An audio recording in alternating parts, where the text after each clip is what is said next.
I got a question. What's up? What if he does create water inside someone's lungs? He can't, because he has to be able to see inside I of was about to someone's say, yeah, I have to be able to see it. It has to be. So unless you have like min-maxed your character for one specific purpose, or you have a familiar that you can see through the eyes of, well enough to be like a bee to go in someone's lungs, also have create water. I guess. If I have true sight, can I see someone's lungs? No. True sight isn't even like sight. It's their defenses and stuff like that, right? Yeah, you can see through all illusion, barring, I think the only thing that you can't see through with true sight is like major illusions, like the really high end, like 6th, 7th, 8th, 9th levels illusion spells. It says specifically whether or not you'll be immune. So okay, so since it is now 20 minutes past 30 minutes late, let's start talking about some stuffs. So before we get started with where we are right now, I want to try to like get us into the sort of like remind ourselves all the stuff that we've got as options right now. So obviously we just rode out of the half destroyed Blue Sentinel fortress where their leader is nowhere to be seen. The marble statue of him has, crumbled down. And they're really not doing much of anything besides protecting these strange hollows in rags that are just, going about their daily quote-unquote lives in this undead settlement. Before that, we learned a few things. Was Brian there for Leonard? I don't think so. The dude that we met with the colonial cap and the floating blood red rock with an eye in the center of it. I was. He he said something about fingers. There was an organization and that we should pay him a visit in the temple. Okay. So where did he say that his goddess was located when he told you guys about that? Deep in the temple, right? The Cathedral of the Deep was what he said. Cathedral of the Deep. Deep in the temple. Yes. Right. Yeah. Okay. Yeah, so we've got that information. And then, as well as that, we have also been told by the Blue Sentinels that there is a second settlement that has been laid waste by a stray demon who wandered out of the swamp. And that there are still some surviving, hopefully, Blue Sentinel soldiers as well as villagers that they are protecting that still remain in that destroyed undead settlement beyond the forest. So there's that as well. I think I remember Sayorbald specifically was very interested in seeing what was going on over there. I wish to defeat the beast. Yeah. And then in addition to that, we have the I think we were told about the bell tower that leads forward. I think, is that something that we were told about when we were heading through the forest, like go towards this destination? I'm not sure exactly, because I have a lot of information. I don't know what was said to you guys and what wasn't. So here, let's just do this. What happened last session? Who wants to talk about it? I would if I could remember. Didn't we fight the people? Didn't we fight that big? Yeah, so we finished an incursion of evangelists and their lackeys, killed them off. The pyromancer Cornix? Yep. That's right. Yep. We tried to talk him into joining us. He didn't want to come, but he did give us a soapstone with his essence in order to join us, since there's still a bit of adventurous spirit left in him. Yep. There was mention of a bell tower, but actually little to no information was given on that. We were told, though, that there was a threat at the Cathedral of the Deep, and so that's where we came. Okay. And then in addition to that, we also have another thing. The weapons that we have acquired of great power dropped by Heirs of Fire, we are not able to use their true power unless we receive what the old man in the rocking chair in Firelink Shrine told us was a transposing kiln. We were told that we would be able to acquire that from the Pit of Hollows, deep in the forest on the Road of Sacrifices, where we can assume that we're at right now. So we pretty much have 3 destinations. We were told that if we continue walking forward across the trail for a day's travel, that we would reach the bell tower, which guards and is a sort of border between the Road of Sacrifices and the land that lies beyond it. And then, second of all, there is the Pit of Hollows that is in the forest somewhere. And then, third of all, there is the Cathedral of the Deep that we can also find. So, right now, we have wandered past the gates of the Blue Sentinel Fortress, spending many hours through the dark fortress, through the dark forest on the Road of Sacrifices. When finally, after many hours of travel, we reach what we can see to be a sort of small halfway fortress that is covered in vines and half sunken into the earth, and just entangled by the darkness of the forest around it. And there is a clearing in the path. So we started to head towards that when Sayorbald saw a Blue Sentinel soldier who is covered in dried blood and mud, with cracked and dented armor, his cloak torn to ribbons, and he is sitting beneath this tree.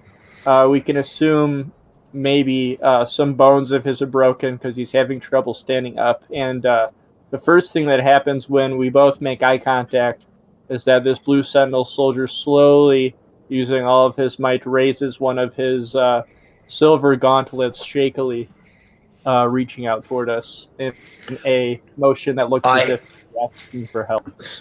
I remember that the last thing that I did, I don't know if I can still do this because you said that we were going to end it right at that point, was that I poured an Estus flask on him, or however you administer that. I don't know if he has to drink it, but yeah, I'm okay with the pouring. But yeah, we can start that here so that we can sort of jolt ourselves back into the action. So seeing this poor Blue Sentinel soldier outside of these fortress gates, only pure darkness being beyond them, Sayorbald, you ran up to him, and what was your first reaction? He's raising his like shaking gauntlet as I lower his hand down and try and very gently administer an Estus flask to try and heal him. Okay. And we're gonna say this session that Yumi is hiding in the forest, doing who knows what. But continue.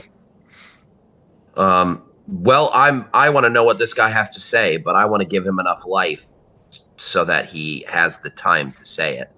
Okay. So I don't know if he is. Yeah, go ahead and roll to heal. We do have. We were given a second shard of the Estus flask by the Blue Sentinels at the fortress, I think. Yes, we were. So what does that do? So in unique magic items, I changed the description for the Estus flask. So it regains 2d4 plus 2 hit points, regains all charges at dawn. Finding additional Estus shards increases the die size by 1 and the modifier by 2. So with an extra shard, it would become 3d4 plus 4. All right, 3d4 plus 4. I'll say it would be something you'd have to attune to. But since we've had a long, time traveling through the journey, I would say that you'd be able to turn to that second shard. So it raises the die size by 1, so shouldn't it be 2d6 plus 2 or plus 4? 3d4 plus. Yeah, let me see. What did I say? What you meant to say. Yeah, what I meant to say was 2d6 plus 3 is what I meant to say. Okay, so then there's 2d6 plus 3 is 14. Okay, so while Dakota, what I can assume to be cradles this dying Blue Sentinel soldier. I don't know if let me see if I have any. While he's thinking about that, what is the rest? What's everyone else doing here? Hedges on his mighty steed and Jarnafelt. Walking like a peasant. Hedges is going to trot his horse by Jarnafeld over here and keep an eye out down the road, make sure that nothing approaches the party while Sayorbald sees to the fallen Blue Sentinel. Okay. So yeah, looking down the road, it is just a winding dirt path through winding. So you're not see much of anything beyond 60 feet. But yeah, you are guarding that area of the path. Can I walk a quick perimeter around here and do a perception check, like against these doors here and the bushes, see if there's anything lurking nearby, and then kind of end up right here? Yeah, sure. So go ahead and make a general perception roll then for everything. Okay. So your perception gives you further knowledge of the eerie world around you, that there are no critters at all crawling through this fortress, and that there is nothing but darkness beyond this steel portcullis. You do see beyond it, faintly in the darkness, some pillars that are holding the fortress up, some broken dusty barrels, and just cobblestone floor, but nothing too clearly as to what's behind it. So Sayorbald administers the undead favorite, the Estus flask, to the Blue Sentinel, who drinks it up thankfully, and he takes a deep breath of nourishment from this, nourishment in his very soul, and begins to shakily stand up and put his hand on puts his hand on Sayorbald's shoulder, and you feel just this slap of muck and mud that go onto your shoulder over there, and he says, "Oh, thank you very much. I did not know if anyone would come here to save me. I was here in search of my companions. I thought I might go hollow if I did not find them. I'm here because there was a group of bandits that had come here. I suppose they might have come from the pit of hollows nearby, but they tried to kill me, and me being a sturdy member of the Blue Sentinels, I survived. But I must save my companions if they are trapped inside this dying fortress. Please, would you be able to help me find?" Can he stand? Yes, he shakily stands to his feet as he uses your shoulder for support. I was about to say, yep, I help him up. So he is now no longer prone. I'll say, what will I say?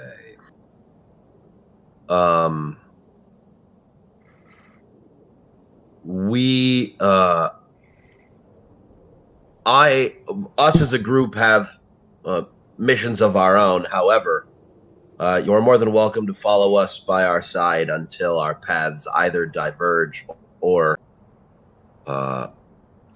become one. An extra sword on the battlefield may not be such a bad idea. He says, "Thank you kindly. I am very blessed by the gods to have seen you today. But I have one purpose right now, and that purpose is to make sure that my fellow companions are still alive, as these thieves have come by and tried to disarm me and kill me. Could you please help me check through this portcullis and see if any of my surviving companions have been able to outlast this dying day? Hedges just hops off his horse, having him trail behind him, whips out his thieves' tools and starts trying to pick the lock on the... Is there a lock on the chains?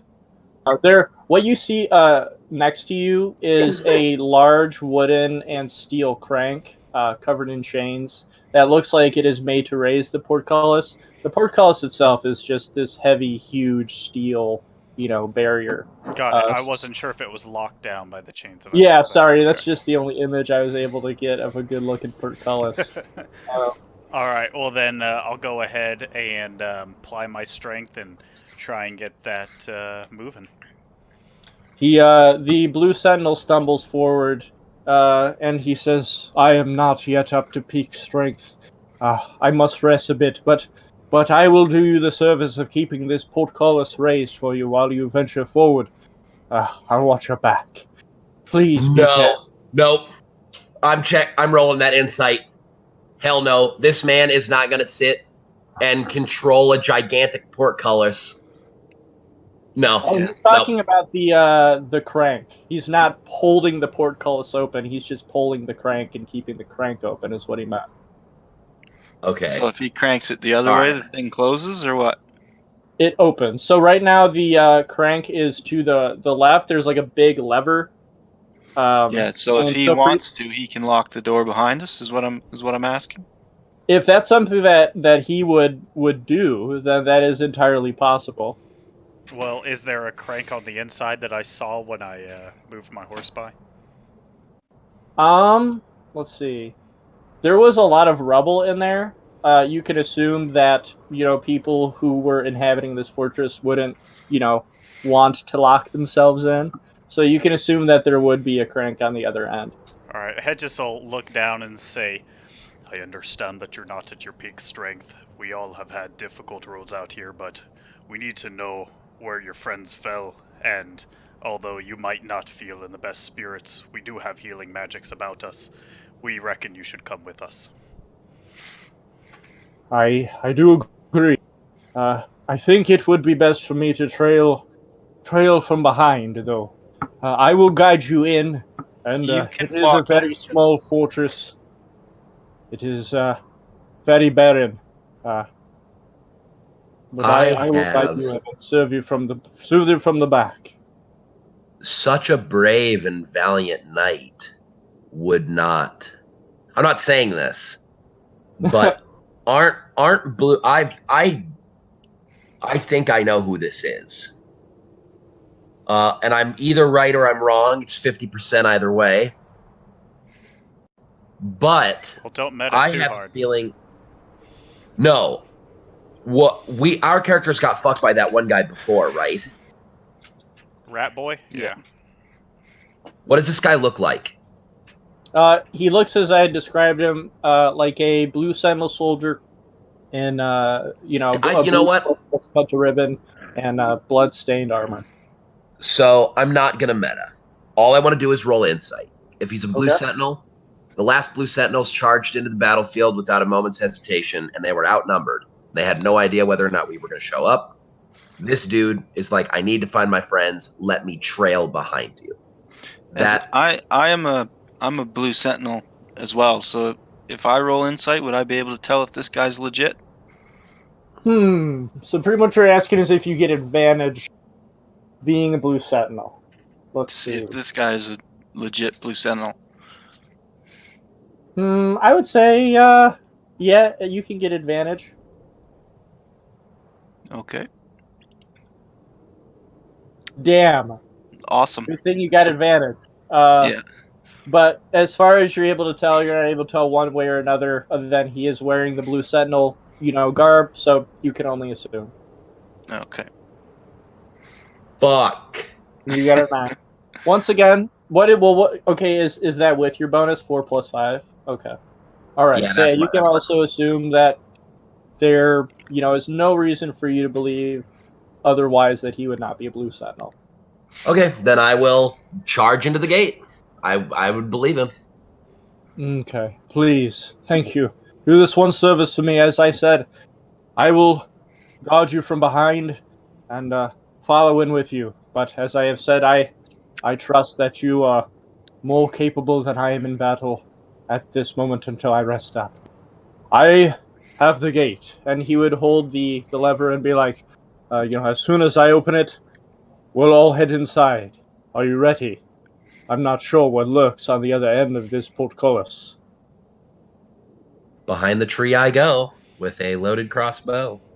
Okay, and Hedges he has grasps the both lever with his. whatever strength he has left. What does Hedges say? He has both his hand axes out, and he's just guiding the horse with his knees, and says, "Don't tarry. Make sure you make your way in there quick, aye?"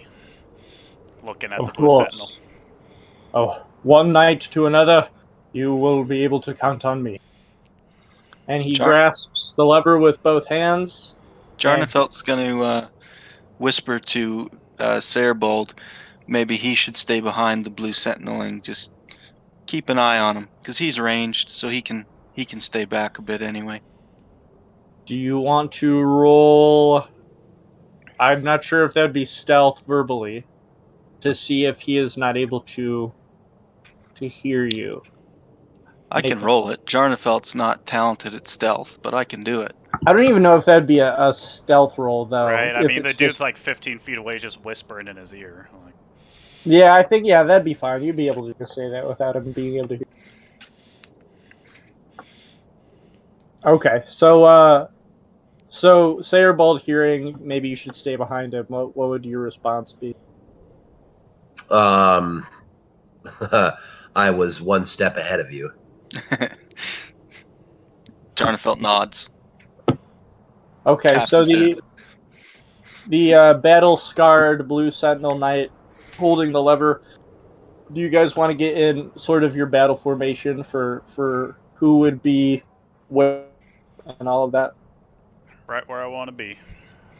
Okay. Sweet. So you're going to charge in there with your horse pretty much is what you're saying? Nope, not charging. Oh, okay. Okay. All right, cool. So horse will be on the sideline. Oh, I'm riding the horse. I'm just not charging. Oh, you're riding the horse in there. Okay, sounds good. All right, well, let me go ahead and make sure I've got that noted for when I have that map ready. Okay, and so he'll go ahead and nod to each and every one of you, and will grind the lever open as the long-closed portcullis screeches forward, seeming as if it has not been opened for a long time. A veil of dust and stone and rocks will fall from the ceiling as it screeches open and slowly climbs its way to the top, revealing darkness and dust. And we hear silence. So he's now on this side with the lever. Are we ready? The Blue Sentinel Knight would say. For my companions. After you, sir.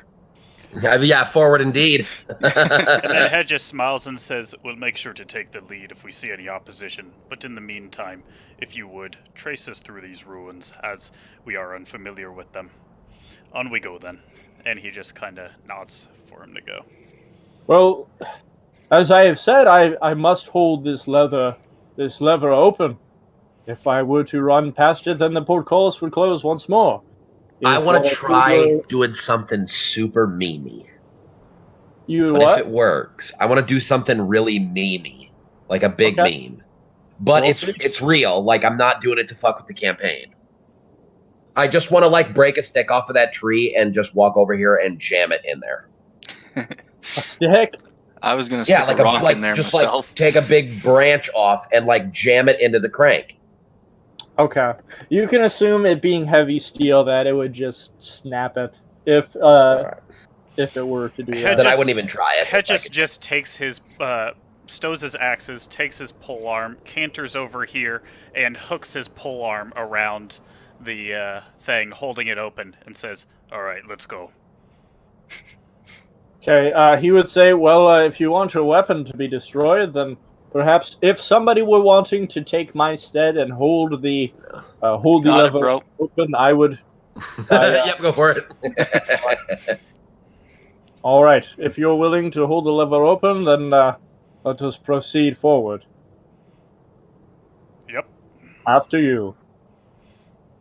I don't know, No, man. after you. Hedges sighs and he says, "Listen, I've met some of your elk not so long ago, and I found them to be quite trustworthy, but to have a completely different demeanor than yourself. To be honest, we were charged with a rather important and different mission.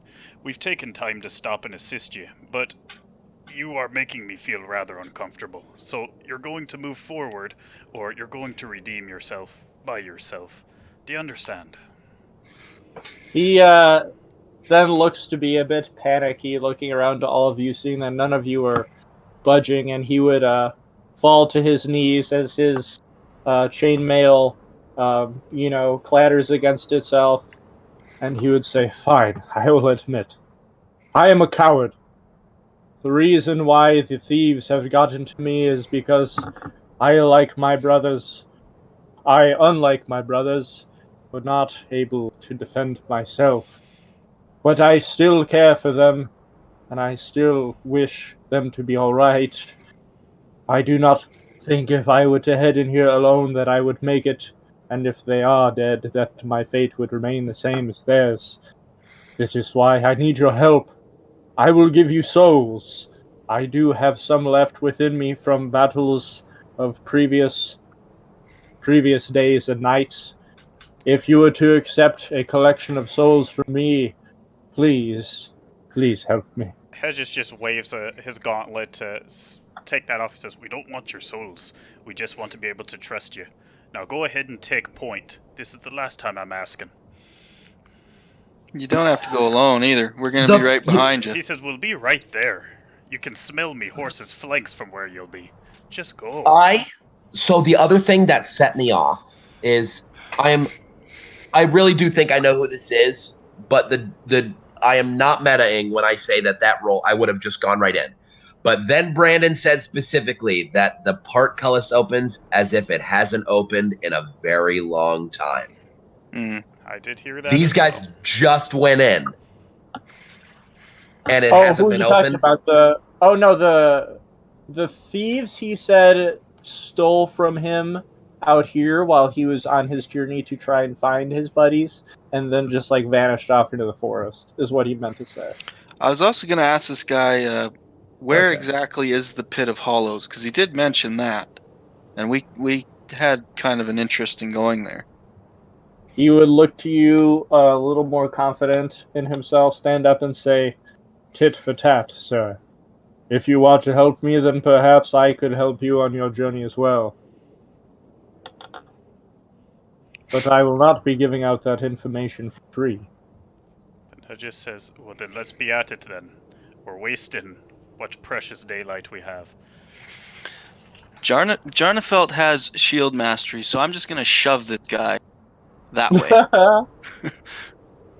Alright, so you shove him forward. And at that point, I would say you all begin to hear, from the commotion, you hear muffled cries inside, coming from the left. Hedges says, "Time to win back your honor. Get going." "Alright, if you say so. It sounds like my companions are still alive yet." And he would unsheath his long sword and very cautiously walk forward, keeping a distance, waiting for the rest of you to line up with him, so he knows he's not going in alone. You said Jarnefeld's got the crank there? Yes.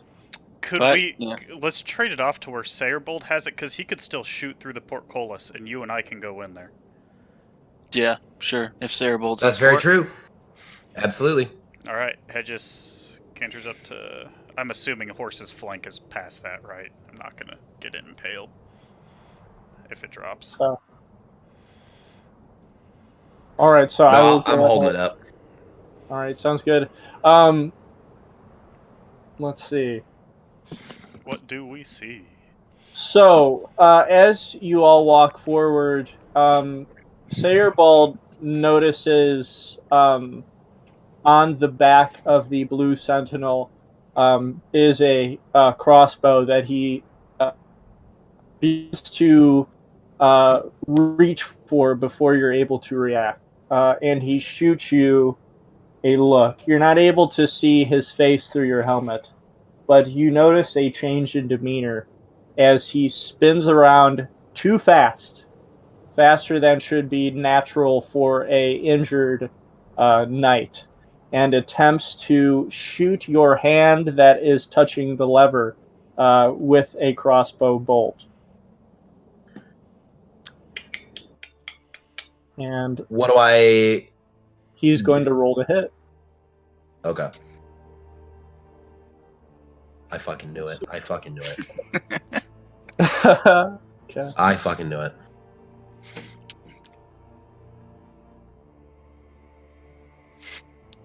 Jesus. Okay. So he is able to hit you, and he is able to grip into the lever, but into both of your hands. So without telling you that go, I'm going to see if you're able to withstand the pain. So go ahead and make a Constitution save to see if you're able to withstand the pain of holding onto this lever while doing that. First, I am going to roll for damage. We're going to take damage. So you'll take 6 piercing damage from that. Okay. Hell yeah, boys. Okay. You let go of the lever as it begins to, the portcullis begins to fall. And this interesting man, whoever he may be, is able to take a reaction and try to roll under the portcullis as it begins to fall. No, I'm going to go ahead and polearm, hit him with my polearm as he's trying to leave. Yep, as he leaves your space, you can go ahead and try and do that. Oh, sorry, I clicked on the wrong one, my bad. Hell yeah! It's over. Okay, so yeah, as you see what had happened here, him shooting the crossbow at your companion, you know, and him attempting to roll out of the way, you are able to quickly grab your heavy winged knight halberd and chop at him with it for a definite hit. Alright, I'm also going to expend a maneuver for trip attack. So if he's right here as he's moving, he has to make a strength check, or a strength check rather, to stay upright. Okay. So he would be able to move a little bit forward as he were able to do damage to him. So let me grab his character sheet over here. Make sure I've got 7 damage on top of that. Okay. So 21 total. Okay, he lets out a very pained grunt in a very different voice. So let's see, and then we do a DC 13 Dexterity save. Let's see what he got here. Strength save or Dex save? Strength. Looks like it says, oh, each creature in the radius must make... Oh, you're doing a strength, but you weren't doing the other Yeah, thing. I'm not using the wing knight thing, I'm using the trip attack. Yeah. Okay. Alright, he is able to make the save. Alright, and he is going to continue forward, taking the mighty amount of damage that you've dealt to him, only being able to move half his movement speed, so 5, 10, 15, so right in front of Sayorbald. And then I am going to, let's see. Let's say that was your reaction with your action. And then Jarnafelt, I'll give you an action. Sayorbald is currently, did not make the Constitution save and let go of the lever. So what would Jarnafelt's one thing during this you'd be able to do as the portcullis comes crashing down? I'm going to do a flying, leaping, fat roll. Like just hit the ground with a thundering oof. And then come rolling up right here on the other side of the gate. Okay. So, now, at this point, the portcullis comes to I do have a question. My mount also gets to take a action whenever I take an action. Yeah, go for it. Could I just have moved him out? Yeah, you can slap his ass and have him move out. Alright, great. Well, I'm assuming we could probably only move about half our speed in that time or something like that, right? Yeah, half speed. Okay, so 10, 20... So I'm going to change the map, but I'll go ahead and not assume where you guys would have been, like I assumed, because you all are very smart. And let me go ahead move. So what is your horse's full movement speed? So I 60. Can okay, so 30. Damn, all right. Okay, so then would he just like flee out of the radius of this guy? Because he's not. I'm gonna say he's not able to make an attack of opportunity from that. Oh yeah, we just came to 30 feet, and he just used a disengage action. The horse did, and just got us here just in case. But I only took half his movement, so we're right there. Okay, awesome. So let's see here. So the portcullis closes. And I am going to, let's see, make some changes here, because I made a lot of assumptions as to where everybody would be. And of course, you never truly know. Okay. You've made us paranoid, is what you've done. I did. Dakota, do you remember this encounter? It's changed. No, that's exactly... So I will admit that I meta. I 100% was like, wait a minute, this is portcullis. I was hoping that it being like 4 years ago, you would forget this one thing, because I really wanted to use it again. Hey, we still got baited. No, so. you can still you can still make this happen, and it wouldn't be because I know what I want you to do it. I want you to do it, and so when I rolled the insight and failed it, I was like, okay, that's fine. I'm totally okay with this happening. We're gonna do it. I'm jumping in. And then it just so happened that everybody else was on the same page. Perfect. I know exactly what's about to happen, but I'm not gonna meta. I'm not gonna meta. I promise you. I promise you. Well, it's still gonna be very different this time around. But the Blue Sentinel now has demeanor very much so. He is not injured at all, and he would speak to you in heavy breaths of, not expecting you all to have got him. So let me go ahead and see what he would say. He would go ahead and cackle to you in a familiar voice and say, "By the gods, curiosity is going to kill you, kittens. How unfortunate that your journey must end here. But don't worry, I'll look after your things for you by stripping every last trinket off your corpse." And would Jarnefelt recognize his voice as who we thought was Grey Rat? Yes, he would. And he would make a very strange whistling sound with his voice that would carry deep into the this fortress and echo through it, as we would hear the what is the word? The nudging and moving of a large creature scraping against the cobblestone. So I have Hedges still behind the portcullis right now. Sorry to jump in. Yes, he is still behind. I thought Hedges was out. Didn't his horse take him out? Yeah, I was riding my horse. Oh, you were on the horse? Yeah. Oh. Okay. Yeah. Okay. Okay, so the I would say before you would be able to quickly look behind you and see that there is somebody trapped underneath the rubble, the person who had been shouting to you. As you see this large beast that I will describe, it has silvery blue shards of crystal that are piercing through its silvery black scales, very heavy, solid scales. It is a 6-armed reptilian creature with a very long tail. It's not a face. Instead of a face, it bears these piercing crystals that have grown all across its body.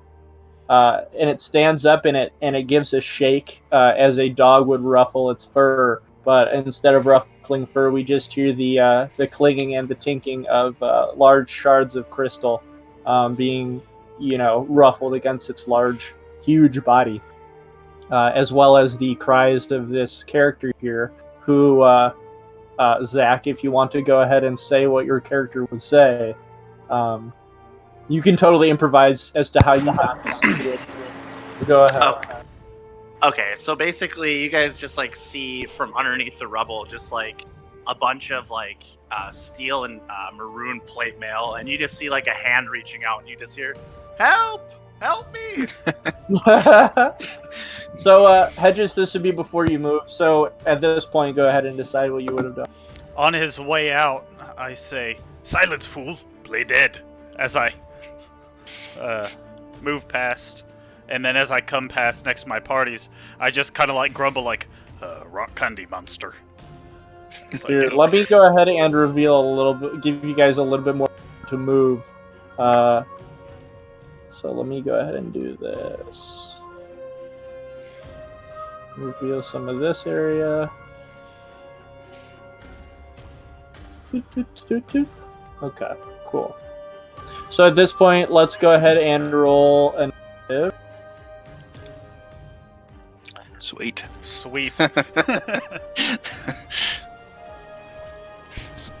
Let me roll mine as Dex, well. that's the tiebreaker? Yeah. Yeah. Mine's Oh, 10. Oh, I need to.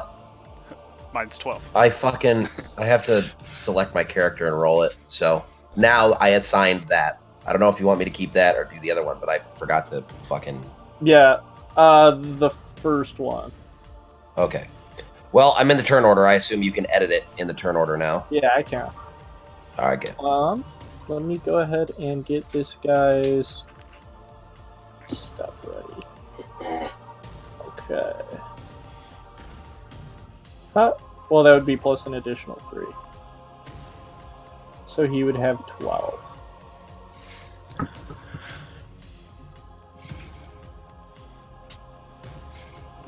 Morwen, and then we will add this man over here to the turn order. And let's add the gigantic crystal lizard to the turn order. Actually, Brandon, this is one of my favorite encounters in the entire game. What's it? Yeah, and it's because it inspired what it inspired in the aftermath. The next character you had to roll? Yeah. No, our pursuit to make this NPC make another character. Bro, it was 3.5, and even then we did homebrew stuff, so yeah, they weren't dying. Okay, so the crystal lizard goes first. And at this point, the blue sentinel. We'll wait till his turn. So the crystal lizard is going to ruffle his large lizard shards, almost like porcupine spikes, but much more deadly, as he stands up with his 6 limbs rather than 4.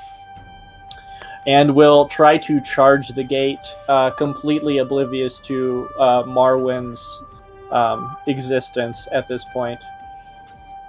So, like a tank, he is going to just stumble forward. So that'd be 15, 20. I think we've got some of this. This is weird. I see a little shadow here. But, Hedges, you would also notice that the other end, the other crank is completely buried in rubble as you look by. So, yeah, the crystal lizard just bum rushes forward as he shrieks an eerie howl. And next up would be Jarnafelt. I don't think so. Sayorbald? I got a 7. Why did I put you as 14? Weird. So who was first? Well, Dakota did not get a 7. Dakota got a 17. I rolled a 17. Okay.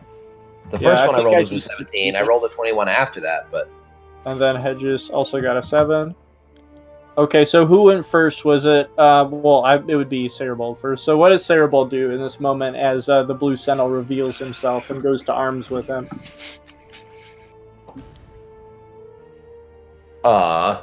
Wait, is he grappling me?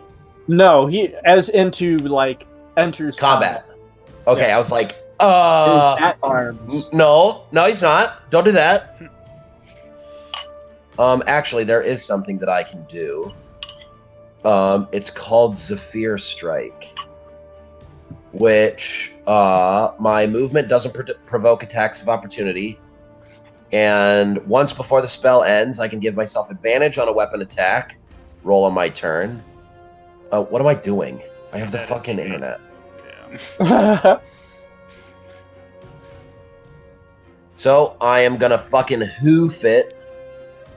Can I move this turn? Okay, good. I'm fucking hauling ass over here. Can Hedges yell something to him as he's going? Oh yeah, you can yell. I thought you said throw. I'm like, fuck no. But yeah, you can yell something. Before he leaves, Hedges wants to yell, close the fucking gate. Oh, the gate is closed. Oh, okay. I was about to say, yeah, it's that's why he shot my hands. He tried to close us in. Yeah, I was like, oh, okay. Alright. Just leave that open. Yeah, that's cool then. Yeah. Right? Don't worry about it. And he's like, I'll remember you as he's leaving. There are so many ways this could have gone, and I'm at least glad that he was able to shut the gate on you guys, because holy fuck, like, I remember being so, like, upset the first time that I tried to run this, where I just did anything I could to make him get out of this situation. You guys are like, nope, you're not going to be a shyster. We're going to attack him. He can't just escape. Like, fuck. Okay. Sorry for the small amount of room. It's such an unbelievably obvious trap. That's why. Yeah, right. Yeah. It's a good thing though. I love cheesy traps. Okay, so I'm hauling ass, and I am going to use advantage on a blinding bolt. This probably won't work, but here's what it does. That's not my roll because the bonuses aren't right. Okay. So that's what it does. And the fucking difficulty save isn't a 13. It's not supposed to be. Oh wait, yeah, it is. I'm dumb. It is 13. Just kidding. Here's my attack roll though, and I get advantage. Okay. So with advantage, yes, you are able to hit him with that crossbow bolt. So then it does. Nice. Yep, that's good damage. And then what's the extra? I get an extra D8 with that. Nice. Hell yeah. Oh shit! All right. And then he has to roll a Constitution save 13 or be blinded. Oh my god. Ha ha. This might be the end for him. I always kill the patches whenever I find them. Nice. Not related at all to this guy. Oh yeah, not at all. Oh, not at all. What was the con save? 13. 13. Oh yeah! Yeah! Oh, you love to see it, boys. You love to see it. Yes! Damn! Fuck you! Oh, dude, my redemption arc! Oh my god! That's hot. I'm chubbing. I'm not gonna lie. That was great. He becomes blinded. Holding his... I just fucking, like, whizzed across the map, turned around, jumped in the air, and fucking fired, smoked him. Get fugged, idiot. He holds his hands, clenching them to the steel of his helmet as he throws it off of his head, revealing the small in stature, bald man of English heritage with a long parrot-like nose. And it is the man that we had encountered earlier on the rooftops of Lothar Castle. He curses to himself. And then, is there anything else Sayorbald's able to do, or is that it? Oh, no. So now that he has revealed himself.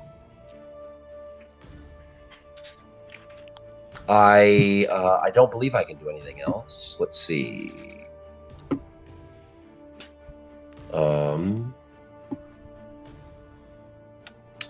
Nope, that should be it. Oh, wait, actually, I am curious if this is considered a forest. Yes, definitely, 100%. Oh, didn't mean to do that. Well, there you go. That's that. Okay. I was just curious. But anyway, you can continue. Why? How do I open that up so that only I can view it? Oh, never mind. I'm dumb. Okay. Click on the wheel next to Continue. it. Yep. Okay, I clicked on the wrong icon. Next up is Marwin. You can make an attempt to get out of the rubble. So can I access like the items in my bag at all from where I'm at? I would say that it is trapped under the rubble. And wait a second. Is the new image you showed me for your character? For some reason, I'm stupid, and I thought that it was for dog, which doesn't make any sense. Yeah, no, that's okay. We can just roll with this one for right now. You ain't got to switch it out. All right. At the moment, I might do it anyway. Okay. In downtown. Okay. But yeah, go ahead. I would say that you would first have to get out from being pinned in the rubble. Okay. So, and they have the crystal lizard pretty well distracted. Yeah. Well, he is locked behind the portcullis. Yeah, it's trying with to you. take the gate. Yeah, I'm gonna hold an action that if the portcullis opens, then I will attempt to get out of the rubble. But until then, I'm just gonna take hopefully my rescuer's advice and play dead. Okay, let me go ahead and put you here. Boop, there you go. Alright, yeah, it'd probably be a good idea not to get attention. Oh geez, I removed you from turn order. What was your 13. 13. Okay, cool. Okay, next up is this mysterious asshole is what I'm going to name for now. And he is going to drop his long sword, and he's going to pull out a long spear that poofs in his hand with mysterious blood red mist following it. And he's going to charge at Jarnafelt with it and attempt to stab him. And Jarnafelt has not taken a turn in this attack order yet. So he is going to attempt an assassination. So let's see. That's unkind of you. He's also blind. Oh Yeah. shit, you're right. Okay, so let's see here. The blinded mechanic is, I know it's disadvantaged. What else is it? Blinded. Let me get the exact... I have it up right now, actually. Okay, can't see and automatically fails ability checks that require sight. Attack rolls against this creature have advantage, and the creature's attack rolls have disadvantage. Okay. So, from getting advantage to his attack roll, he is going to just roll regularly. Okay, so let's see what we got here. That is going to be an 18. No, he gets Sit on disadvantage. down. He does get Yeah. disadvantage, Yeah. but which means he gets regular because he had advantage on this attack. But it doesn't matter because he But it just doesn't matter. bounces off my shield anyway. Uh-huh. Oh, His 'Cause attack, he's a chump. yep. His first attack bounces off your shield. He is going to make a second spear attack, Spoke too soon. which also is going to bounce off your shield, as he does nothing and once again curses to himself. And next up is going to be Hedges. Hedges is going to lay his halberd across his lap and chuck both his throwing axes at him. Okay. Let's see. Oh, goddamn. He has Okay, yeah. advantage, too. Yeah, you slash through his armor. with your throwing axe. Alright. Oh, yeah! And then I'll go ahead and throw the other one. It's over. Alright, they both embed themselves in his armor. Was that enough 9/11. to drop him? Oh, no, God, no. Okay. No, it wasn't. No, God, no. Jesus. 23. Close, though. Alright, he will go ahead and...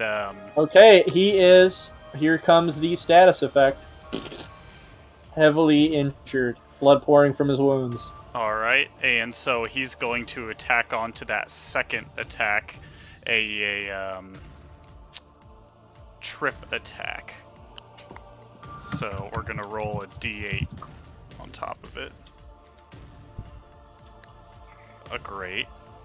Huge. Okay, But he has to make that 13 DC or fall prone. And it's going to have disadvantage. On the skronk. And that was Constitution, right? Strength. Strength. With the trip attack. Ooh, he has a Wait. +0 to strength. It's whenever he's blinded, remember every attack you make Disadvantage. against him is you get advantage. He's blind. Yeah. Yeah. Yeah, so he rolled advantage and you got both. You already hit him, so. Yeah, so...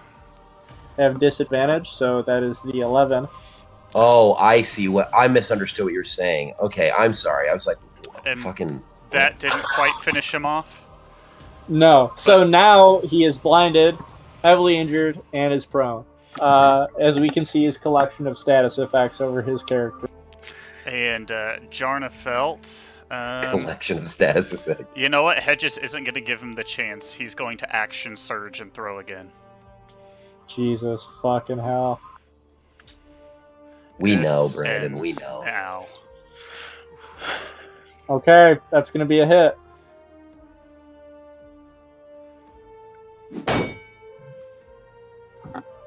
Okay, for 9 more.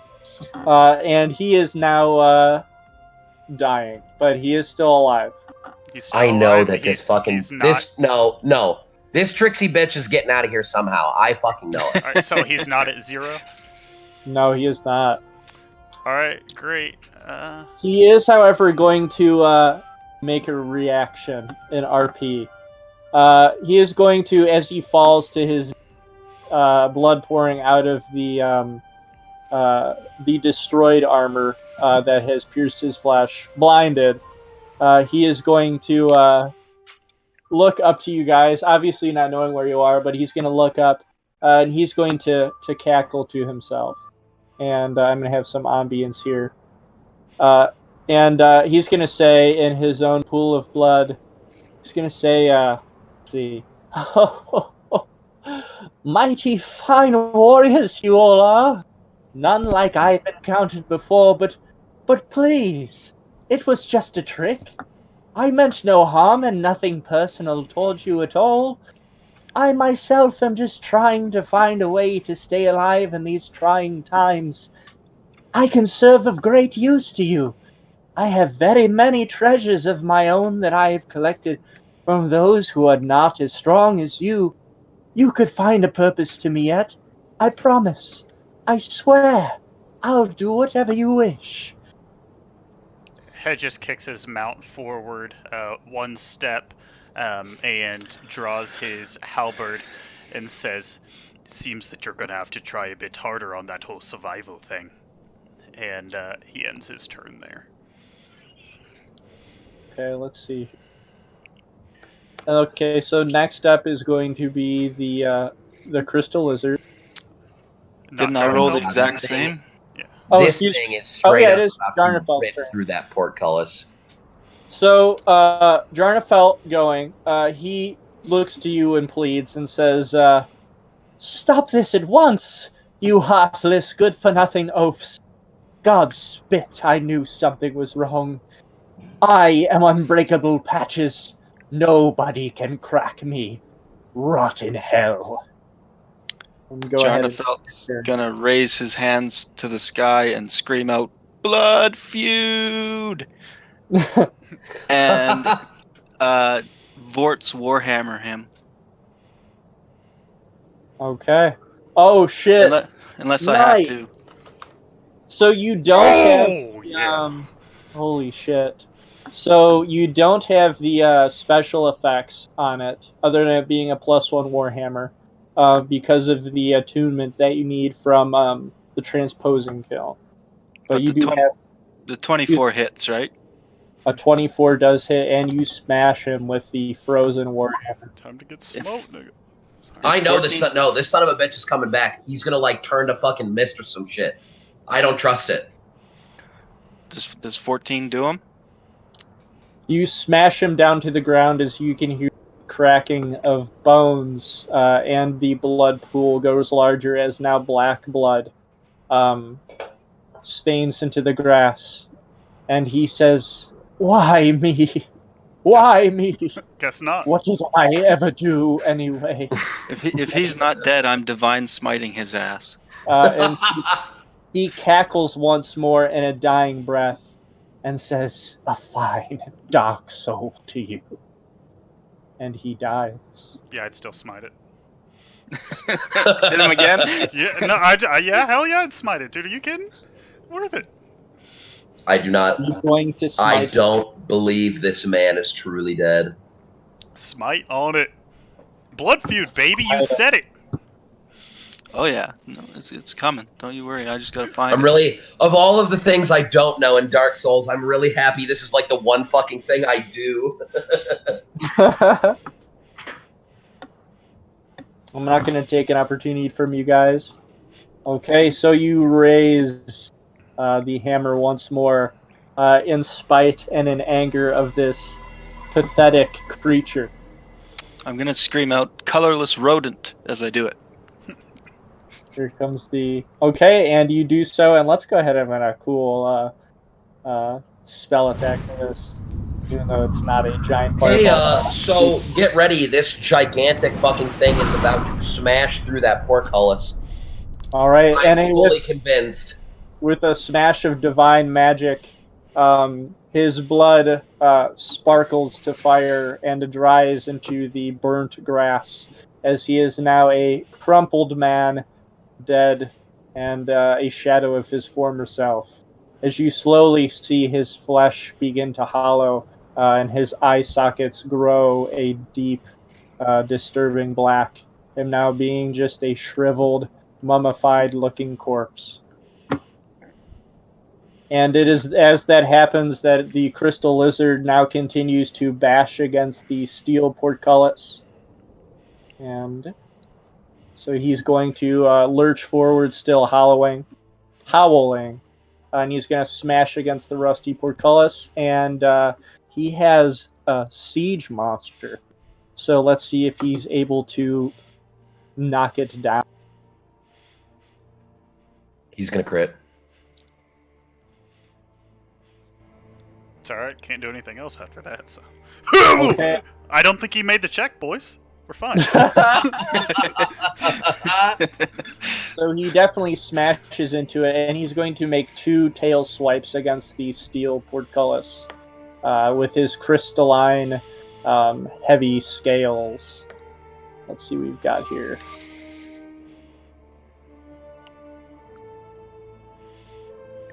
Okay. And with 25 bludgeoning damage, he is also going to, I think, from what I remember, siege monster, it deals double. Yeah, you times that by 2. Yeah. Okay, so he is going to deal 50 damage to this portcullis. And the rusty, heavy steel gates are going to smash open as the steel bars fall in a big cloud of dust to the ground, as the portcullis has now been rendered smithereens, and you are staring at this huge crystalline lizard with 6 limbs. Does that trigger my held action? Yeah, what was your held action again? I'm sorry. If the portcullis was opened, I was going to try and break free. Go for it. Yeah. Do you just want an athletics roll? Yeah. Yep. Nice. Alright, you free yourself from the rubble. And so now, since we're fighting outside of the thing, of the fortress, I'm going to go ahead and bring this over to our other screen, because I did not anticipate that we would be playing outside of the portrait. Oh, you are giving us the rest of the screen. Hot. Oh, no, just a moment. Let me transfer so that we have a larger space to work with. That'd be great. Yeah. Goodbye, Jonathan. Oh, I'm gone. Let's see, and then we'll go ahead and have a tiny little revealed area where Marwin is at. If you have that set up in the corner, we can't see it over the capture. Oh, cool. Sorry, dude. Yep. Hot. Let me add some more stuff here real quick to add it to the immersion. Okay. Is that rubble difficult terrain? Just a quick question. Yeah, every single 5-foot space that a piece of rock covers is going to be difficult terrain. But, you know, obviously if you move diagonally here, it won't count. Where? So where were you guys on the map? If you... Wait. Who's in this rubble over here? That will be Zach's character. Okay. Here, let me actually just copy and paste you guys and put you in your correct positions. I don't think I moved. Yeah, so I'm going to delete this, add that, and he was right here. So this is where you guys are right now. Alright, so next up is Sayorbald. Okay, so let's see. These blinding bolts are really coming in handy, lads. I tell you what.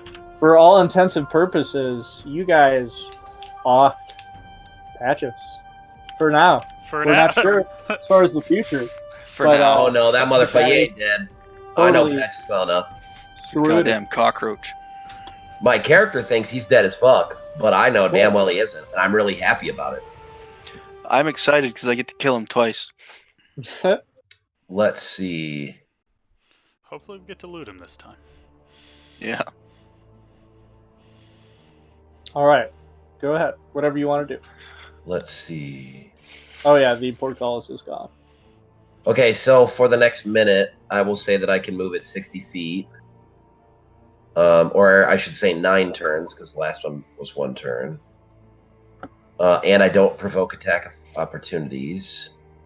The other thing that I am going to do, however, is I'm going to use Hail of Thorns at level... I always fuck this up. Am I casting at level... Yeah, this is level 1. Yeah, if you're a level 3 ranger, it's at 1. Yeah, okay. Okay, so you roll to... Oh, you did not roll the hit yet. Okay. No, the target of the attack and each creature within 5 feet of it make a dex saving throw. Creature takes 1d10 piercing damage on a failed save and half as much on a successful one. So I'll just... Effectively, for the next minute, I will do an extra 1d10 of piercing damage. Only works once. Does it? Yeah.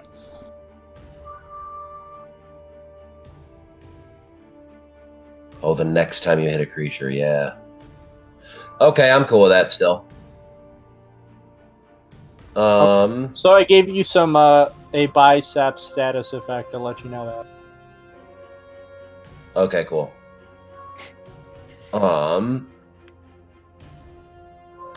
Let's see. I'm gonna say that I'm very happy that this did not go at all the way that I expected it to go, and it really added to immersion for me, at least. That we've got this crystal lizard just, you know, banging on the steel gates as Patches dies in a pool of blood, and as he dies, this giant fucking beast comes out to attack us. I don't know, it was cool. I'm glad this happened the way it did. Oh, it's awesome. Cinematic. So I'm gonna use a firebolt as well, which is just gonna give me an extra 1d4, and then hopefully I hit with the crossbow. Okay, the crossbow just chinks against one of his crystals, Dealing no Well, all right. Oh wait, did that's you my get turn advantage on that? No, that was just one time. No, the good thing is Hail of Thorns doesn't trigger until the next time I hit a creature, so I've still got it. All right, so next step would be Marwan. All right, so being able to like kind of pull myself up the rubble, I'm gonna take and stand on top of it now. And now you can kind of see him, and he's just clad out in plate mail, and he appears to have like blue crystals kind of jutting out of the crevices of his plate mail and his shield. And I'm gonna cast Fairy Fire on this thing. Oh, cool. And by the way, by pure happenstance, you... Oh, wait, are you standing in the middle of the rubble? Yeah, I wanted to climb up on top of it, like kind of standing in the center. Okay, cool. Yeah, what's left over of the pillar? Sounds good. Okay, so yeah, you're 5 feet above the ground then. All right, and then so it needs to make a Dexterity saving throw. I'm gonna go grab a drink really quick. I'll have my headphones on so I can hear you guys, but I won't be. I am still here. I can hear you. I just won't be able to say anything. I'm gonna go grab a drink real quick. Okay, let me go ahead and sort of symbolize that for us. Yeah, and as he kind of stands up on top of the rubble, he just kind of like he holds a wrench in his hand, in his shielded hand, and he kind of looks at it and he just goes, "Most interesting." Very good, Gordon Freeman. Thank you. So let's see here. What was it? A Dexterity save, and what was it of? A Dex save? 13. Okay. Let me reacquaint myself with his Dexterity, which is a +1. All right. I love to see it. So he does not make that Dex saving throw as it envelops him. And let's see. So everything has advantage. The crystal shards specifically are incredibly prone to this, as they light up like candles in the night. That's cool. So yeah. So now the darkness of the fortress is very lit. Him as sort of like a beacon of light in it. So advantage to him. All right, and then that will be my turn. All right, and next up will be the dead asshole who we now know called himself Unbreakable Patches, and Hedges is next. All right, Hedges will take or move up just once here with his horse and chuck the throwing axes at this guy. I think you can group advanced group objects. Sometimes it's really shitty, but if you don't want to like double move your character, that would be great. I have no idea how to do it. Okay, so just left click and drag it over all 4 of them. Well, first you've got to drag and so that you and your horse are selected, and then go to advanced and group. I think I'm able to just do it. Sometimes it doesn't work. Yeah, like that. Your horse just sailed off into wild blue yonder. Yeah, so I'm gonna ungroup because it's just it shits the bed sometimes. Hey, actually, I came back to help. Oh well. Have you ever played an RTS before?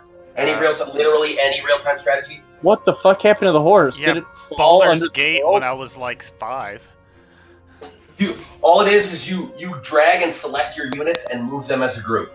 You just don't do it left click. You drag and drop. Don't group them, because if you get off your horse, it'll be a pain in the ass. Just remember, whenever you move them together, drag and drop.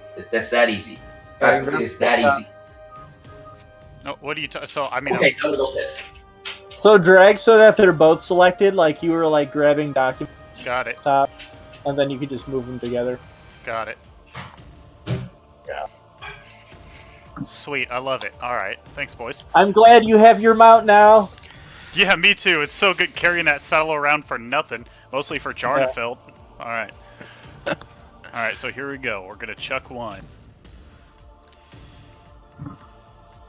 Okay, and the 16 is able to just dent and shatter a little tiny bit of one of his shards, but it does not hit him. All right, we'll chuck the other one. Yeah. All right, you're able to slash through his scales, revealing his flesh, and he lets out a screech, and you hit him. Wow. For 4. Not affecting him at all. You hardly notice it. I can only re-roll if I'm using a two-handed weapon with Great Weapon Fighter, right? Can't use it with my axes. Yeah, Right. not the throw. Yep, and then after that, I'm gonna back up. My horse is going to take the dodge action, and we're going to move back. Here. Okay. And we're gonna end our turn. And next step will be Jarnafelt. I'm going to put the Vort's Great Hammer away. Sounds good. And pull out my charged sword and shield. Yeah. And as a bonus action, I am going to cast, if I'm allowed to, Shield of Faith on myself. Awesome. As long as it's touch, well, range 60 feet, then yeah, you can do that because it's just a big ball of. Yeah. So I get 2 more AC and such, right? Oh, wait, is it a like an AOE thing? No, it's just a bonus action on himself. It's just Okay, cool. He can do it on himself or anyone in that 60-foot range. He can put it on. Yeah. Okay, yep. You have a Shield of Faith on you. And I'm gonna step to him, I guess. All right, a shimmering white envelop. Step forward, and he growls. And that's my turn. You can't attack. That's a bonus action.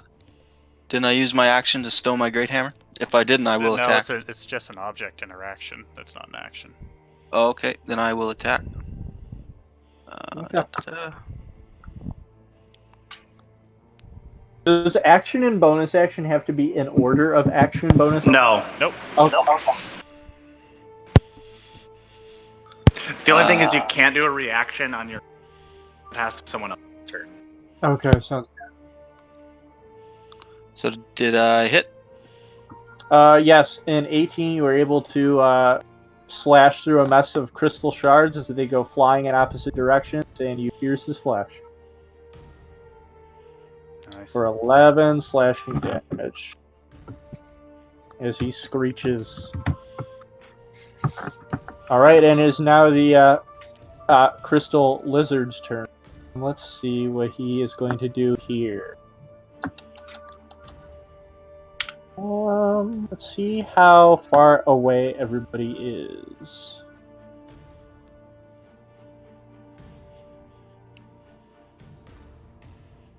Perfect. Okay. So he is going to reel back, see his the shards on his back begin to glow a frosty blue as flakes of snow and ice begin to appear out of seemingly thin air and fall to the ground around him. And he's going to open his mouth, which has no teeth, where teeth would be just shards of crystal have grown.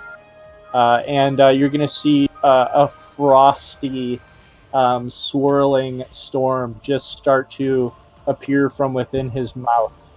And he is going to use his frost breath attack. Alright, let me... Oh, edit. Undo that. Shh. Stop laughing at Cheers. It ain't that funny.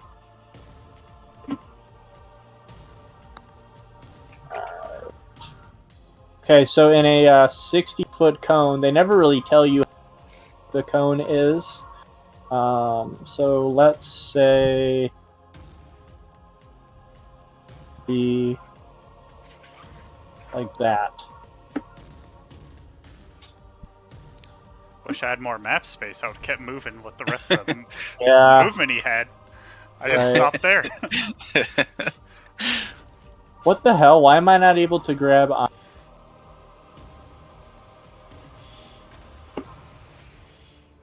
That is weird. Oh, here we go. Map layer. Sweet.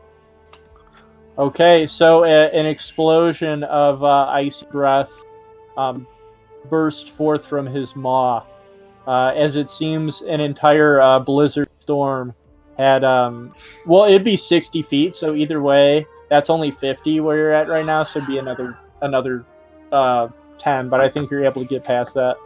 But yeah, he had like an extra 20 feet of movement left, but it's whatever. Okay. Here, let me go ahead and open this up a little bit more, since we've got. But yeah, everybody go ahead as he brings forth this blizzard of magic on you. Let's go to make a dexterity. So I got a thing with Dex. I got back just in time. I can add my shield AC to Dex saves with shield mastery. Okay. Oh, and if you pass, you take no damage. I have to use a reaction. Shit, that's fucking sick. That's a kick-ass ability. Holy Building shit. more of this map. Go ahead and make your dex. Well, actually, Sayorbald wouldn't make a dex save. It doesn't actually, it doesn't actually trigger, even if all it says is that if there is a save that would, like a dex save that you could make a save to take half damage, you can use reaction to take no damage. You don't have to make the save at all, you can just use your reaction to take no damage. Nice. Oh. Well, I'll do that then. No damage. Thank you very much. Let's see. Wait, do you mean to say that on every deck save you can just say no? He gets one reaction a turn. One turn per turn order. There we go. Jesus Christ. Oh, see? Oh, look, oh, my baby. I didn't realize how big I would have needed to make this map. Well, Okay. His Highness has a horse now, so they all got to be big. So, Designers. Jarnafelt and Hedges were the only ones that needed to make it, so Hedges did make it, and Jarnafelt said, go fuck yourself, so he's just going to withstand this blizzard standing tall as frost forms on his armor, and he begins to smoke a cigar, as the smoke does not, the fire from the cigar does not get de-ignited or taken out by this frost. You know the gesture in Dark Souls, the welcome gesture where he steps forward with his arms up? Yeah. That's what I'm doing right now. You just start dropping Dark Souls like bark balls. Hello. Yeah. This is the equivalent of like taunting in the middle of a fucking Smash Bros game. Yeah. Okay, so Hedges is gonna take half damage from this, and let's see how much damage he would have taken. Well, Just if 40. it was... Yeah, right. Nah. Well, let me go ahead and round all this up for you, though. There are no bonuses to it, though. It's just gonna be flat damage. Oh, yeah, fine. Dude, let me use the rest of my movement and get out. That's so much movement. I'm sorry. Actually, he rolled really high on that. 5, 5, 6, 4, 6, 6, and then 1, 1. That's not half. That's full. So go ahead and divide that up by 2. I'll do that for He you. rolled high too. So. 16. Yeah. So you take 16 cold damage. And he's going to, let's see, so this frost is gone. And then he's going to go ahead and take his movement after that. And I'm going to add some immersion effects here. Let's do this. Ooh. I'm only going to splay out a few of them. Alright, so I'll go ahead and have him take his movement. Hell yeah. Alright, let's see here. So he is going to trample. So let's make a strength save to see if you get knocked prone. Oh, have fun. Please crit. Fuck. Oh, Jesus. Okay, so you get knocked prone, and you're going to take not a lot of damage. I'm just going to say 2d6. So you're going to take 5 bludgeoning damage from him. Just 2d6, just a maul. Yeah. Just a little bit. That's As all. knocked into the cobblestone floor as he rushes. More than my longsword, but not much. Yeah. As he begins to haul ass towards Sayorbald with his 6 limbs digging through the dirt, running forward. No. And it is now Sayorbald's turn. Is it? Yeah. See ya, he's going into the woods. He's gone. Yep. I've got Zephyr Strike, which lets me fucking move 60 feet, and I don't invoke attacks of opportunity so fucking later, bitch. Are you? Okay. Was that 60? Or was that less than 60? Let's see, I think it was. It's 5, right? Well, no, I had to go around him. I have to go around him, so it's 10 here. Okay. And then 40, so 50 feet. Yeah. You got 10 more, baby. Yeah, if you right click when you're dragging the arrow, you can do all sorts of shiesty shit. Oh, yeah. So, but yeah, so I'm not going to move from there. What I am going to do, though, is I'm just going to use, another firebolt. No reason to make this complicated. Sounds good. 22, baby, there it is. 26, you have advantage. I do? Yeah, you hit him with fairy fire. Oh, nice. Wait, did you hit him with the crossbow or with a fireball? Or firebolt? Crossbow. The Okay. crossbow fires the bolt. Oh, okay. Alright, so yeah, you are able to pierce through his scales with that. And... Alright, so then I will roll this for the damage of the bolt. These. Nice. He's got to roll a save for Hail of Thorns. Hail of Thorns. Just outside that 10-foot radius, or 5-foot radius. That's good. Okay, and the save is what again? It is a dex save. Of 13, did you say? 13, yep. Jesus. Fuck you. Hail of Thorns pierces scales. So then he takes... How much? God damn it. A single thorn embeds itself in one of his scales. This is some shit. Ouch. Alright, well. Get me some tweezers. Alright. Then he also takes 4 fire damage from the bolt. Which will be 2. It appears to extinguish on his very scales. Oh, fuck me. Wow, Dakota, that was really fucking useful. Never mind that. Hey, you gotta do it first to know. Okay. And now it will be Marwin's turn.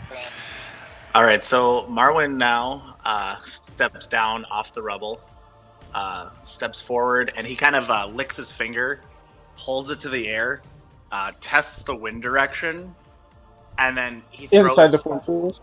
Yep. And then throws a sharpshooter hand axe at it. Okay. Would you be okay with moving a single frame?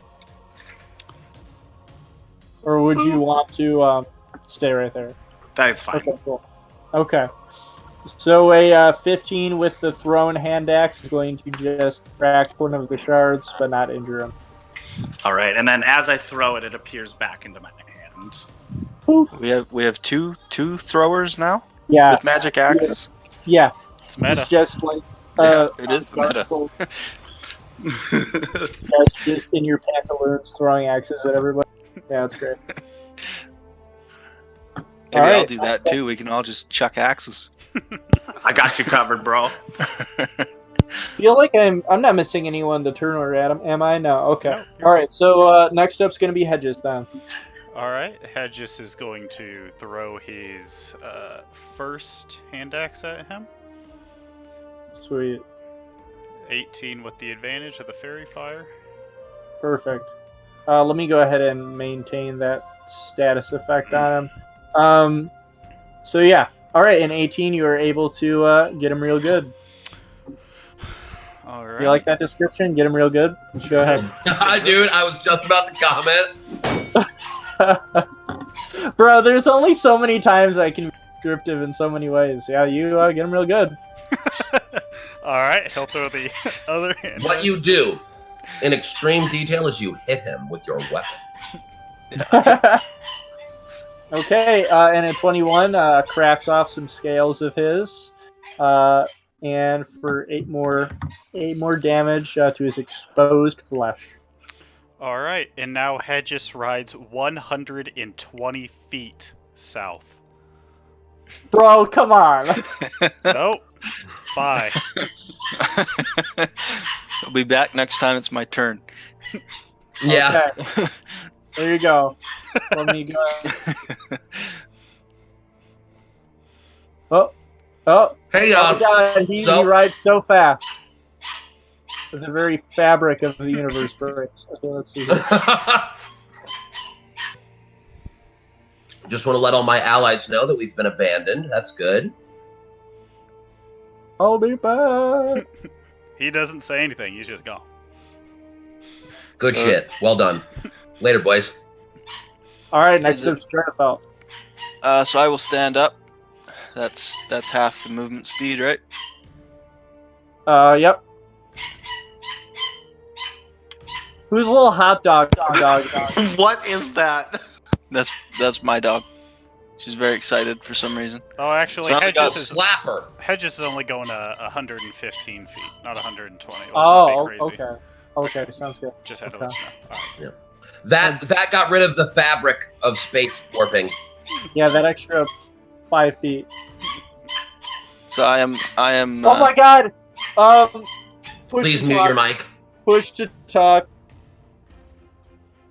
So I am beside Sayorbald, and I'm just gonna post up there with my shield. Oh, Okay. thank you. This will be very useful for when I need to be a ranged character. Yeah. Perfect. You piece of shit. You're gonna bring him towards me. Okay, so Blizzard is going to see Knight and his steed have hauled ass past his line of sight. So he's around like a lizard would, circling his tail, and look to Jarnafelt and Sayorbald and begin rushing toward them. Flakes of ice in the dirt, splaying in all directions as he rushes. My compatriots fucking suck. Yeah, you're right. Why did you Thanks, go in the guys. woods, bro? I'm about to leave. Later, ho. You fucking deal with it. Later, guys. You fucking suck. Fucking Turd Ferguson over here rides off into the wind. Remember, you guys do, although they are rare items, so it is very hard for you guys to know when to use them. But you do have your white soapstones. You have a Swordmaster, and you have Cornix. Yeah, I'm holding on to him, bro. Okay, that's good. Yeah, Hold they on just to rode the- off. Okay, so he is going to make a better come bite back with a attack fucking with his on our side. crystal shards of teeth at Jarnafelt.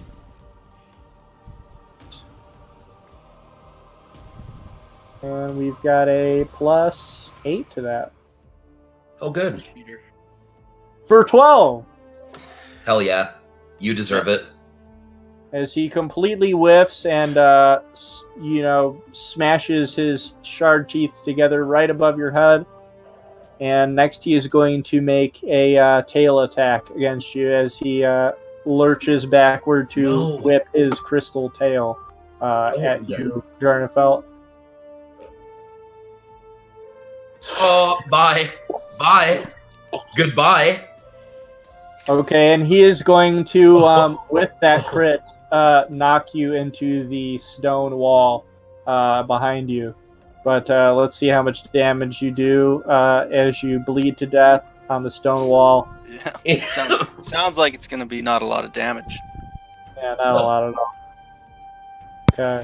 I thought you were going to say he knocked If him I into did the stone same age. thing to a geriatric baby, it could survive. So you're going to take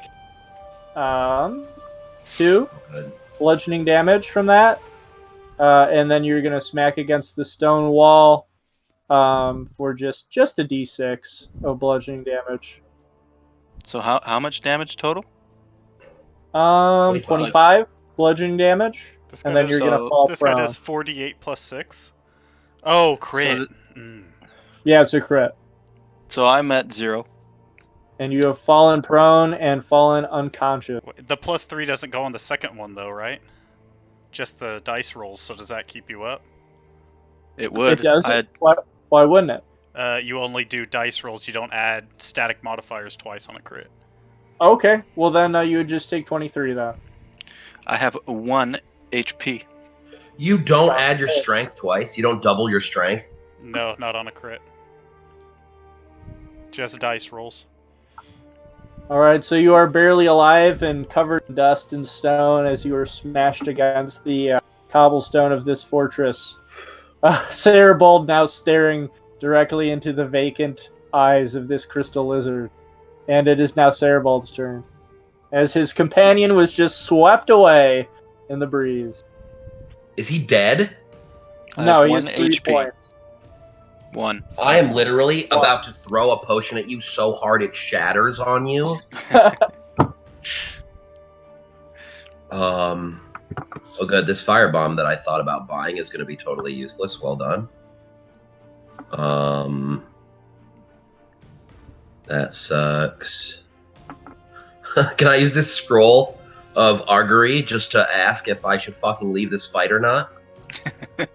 I forgot what I'm totally kidding.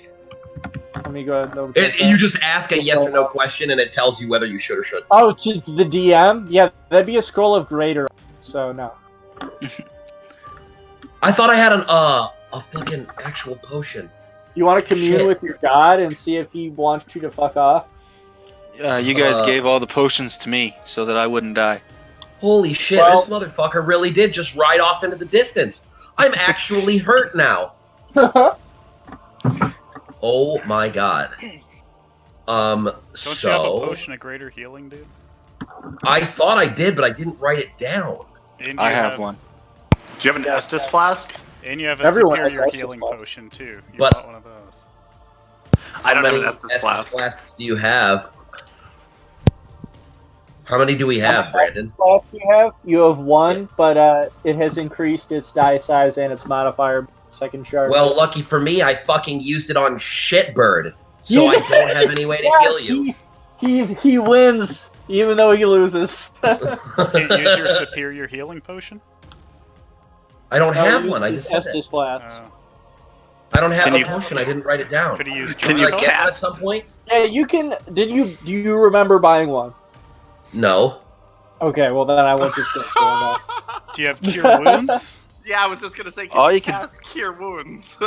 No, I don't have that. You're a ranger, Dude. bro. Yes, you do. Yeah, no, I don't, because it's not a spell that I chose. What? Okay. Why would I? We have a fucking paladin. Because sometimes the paladin's armor class isn't high enough. That's anyway, true. What is Sayorbald gonna do on his turn?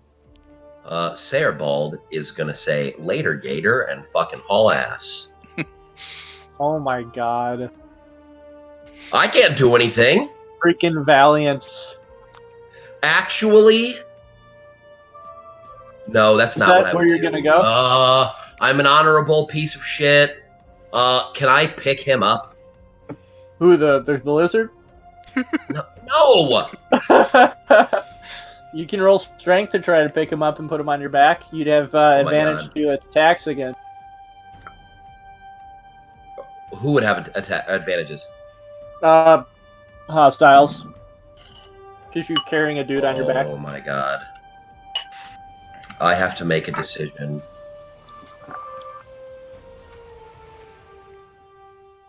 And, I love how we defeated the Wing Knight after we got downed like 3 times in a row, but this guy was like, nope, see ya. alright, I'm gonna try a last-ditch attempt on this one. I'm gonna use another blinding bolt and see if I can blind him. Sounds good. Oh my god, please. Okay, Yes. good, I fucking hit. Nice. Alright, you pierce one of his scales with your crossbow. Alright, there's that, and then the old blinding bolt. Where am I? Here we go. His constitution save is gonna be so fucking high. Alright, he is down 7 and makes a con of Let's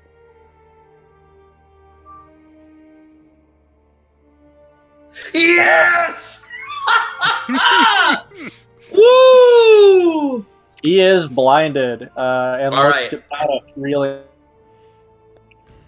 So since I hope it reels back as I shoot it in the fucking mouth and it blinds itself, I'm gonna roll strength to try and pick him up. Okay. What? Wait, that'd be another action. Yeah, I get a movement action, right? That's a movement action. Movement isn't picking him up. What kind of action is that? An action. I thought, yeah, you get 2 actions, an attack action. You can substitute another action to pick him up, right? No, that's I don't only know. action. You get an action, a bonus action, and then a movement. Movement is not an action; it's just separate. Yeah. So you So can your move. action was attacking. Picking him up is not going to be a bonus action. Don't worry about it. There's a plan. Do what you need to do.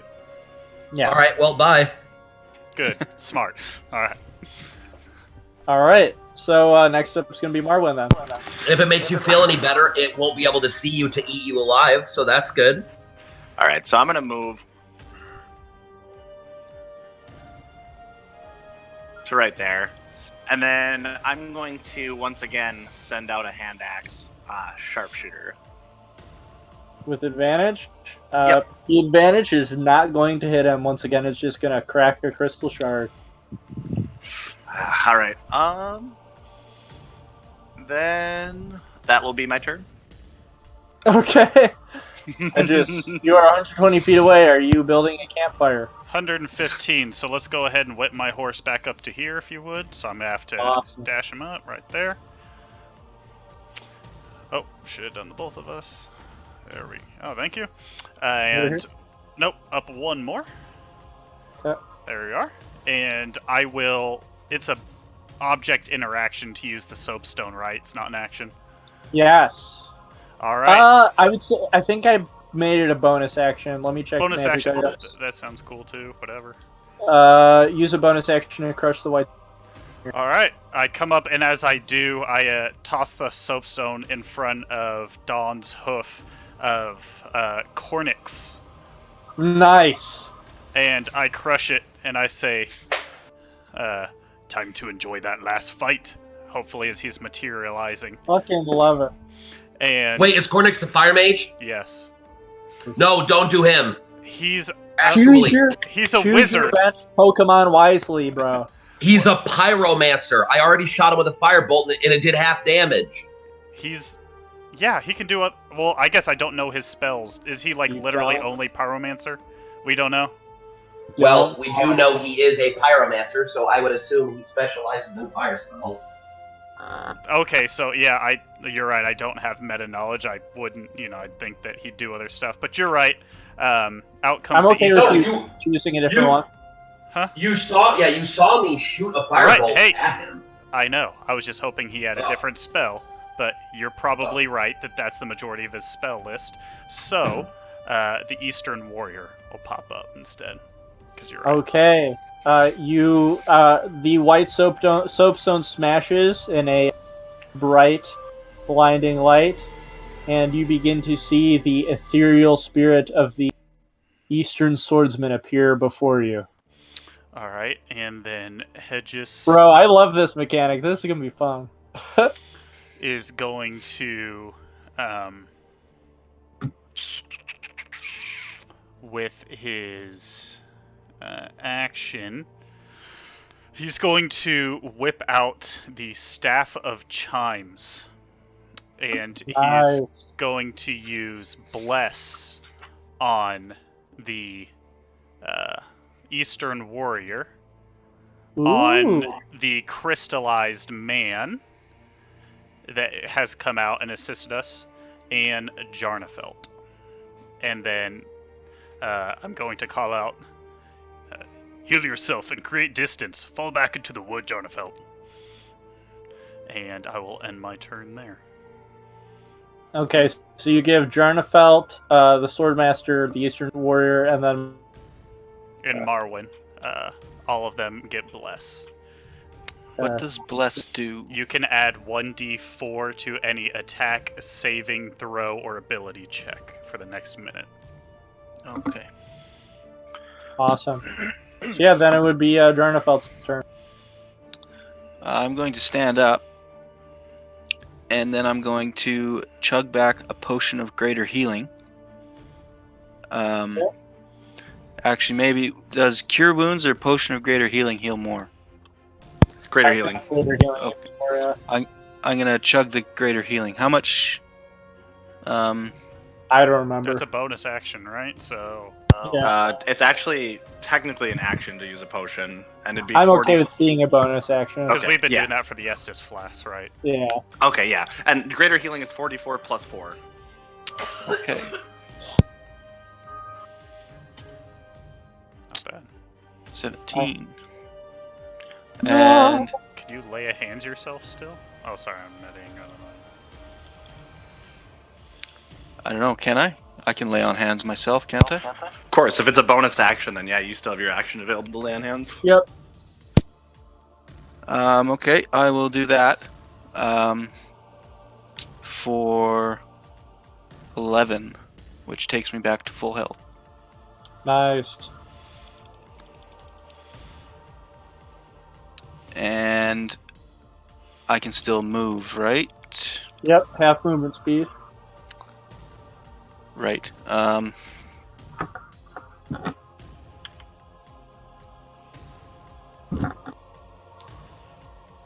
guess I'll go there. I don't know.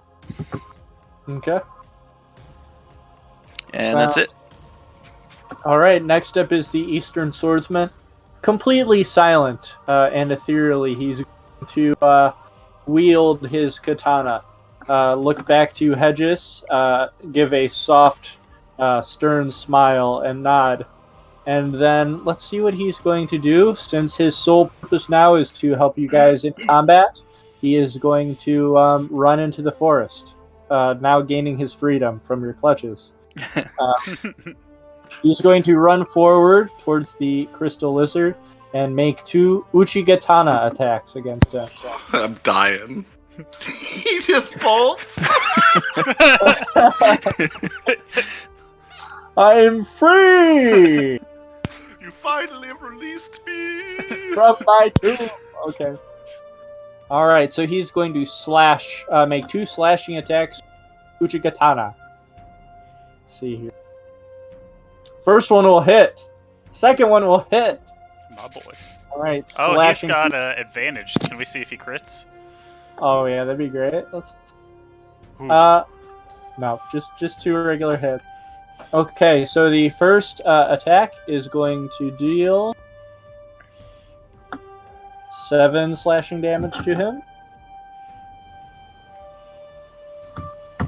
And the next attack is going. And the crystal lizard now seems to be in great pain. Has taken more than half of his hit points, and we can see blood stains that is glistening against his black scales. And for both these attacks, the crystal lizard is going to have to make a Constitution saving throw. On a failure, taking an additional 1d8 for each failure. Yeah, so let's see here. Alright, so there's going to be a DC 14. Jesus. Okay, so the first one is what he... No, he doesn't get disadvantage. Does he get disadvantage to Yeah, saving not throws? ability. Oh, no, it's ability checks, not saving throws. Okay, alright, sounds good. Okay, so the first is going to deal no damage, and the second is going to close up his wounds, and he becomes immune to the Uchigatana's bleeding effects, which sucks, but that's okay. This is a cool ability. And next up is going to be the Crystal Lizard, who is going to try to chomp down on the Eastern Swordsman, and then swipe a tail against him. So let's see what he is able to do. He hits with a 20. He's got disadvantage from blinded. Ooh, yeah, you're right. He hits with a 20. And let's see, let me go back to the Crystal Lizard. Dealing, holy shit, I forgot how much damage I made this guy deal. We didn't. No, You're right. Jarnafelt remembers. Pepperidge Farm remembers. Pepperidge Farm remembers. He's going to take 10 piercing damage, and then the tail attack is going to attempt to hit with disadvantage. And it will also hit, dealing 2d8. And hit him for 6. Alright. Next up is going to be Sayorbald.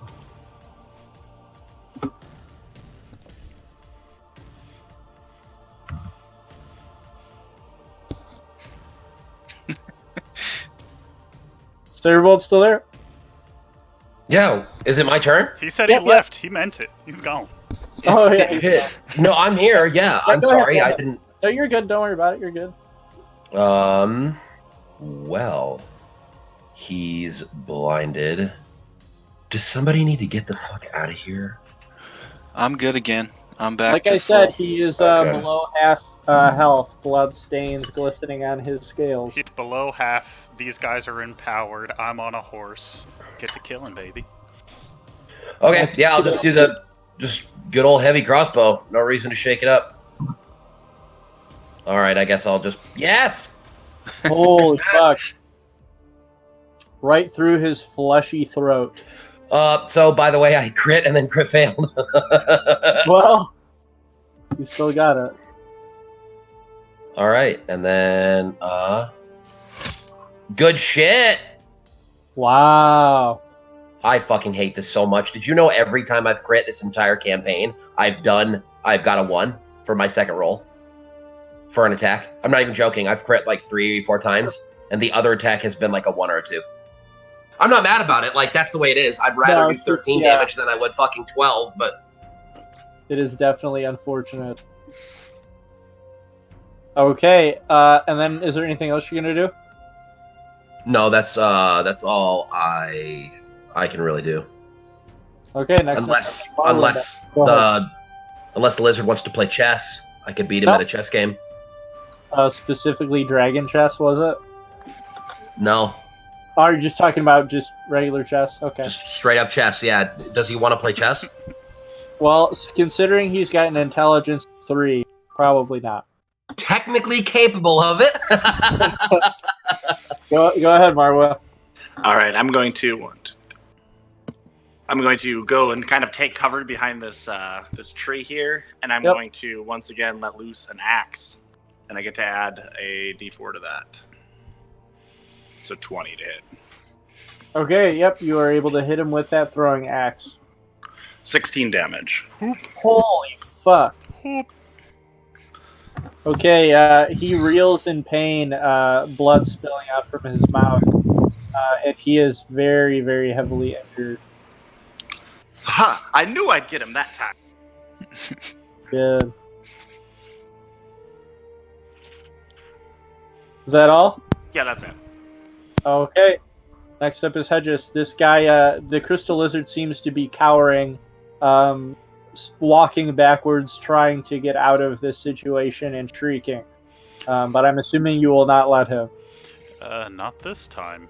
Hedges will go ahead and lay the staff across his lap, pull out the hand axes, and give him a chuck.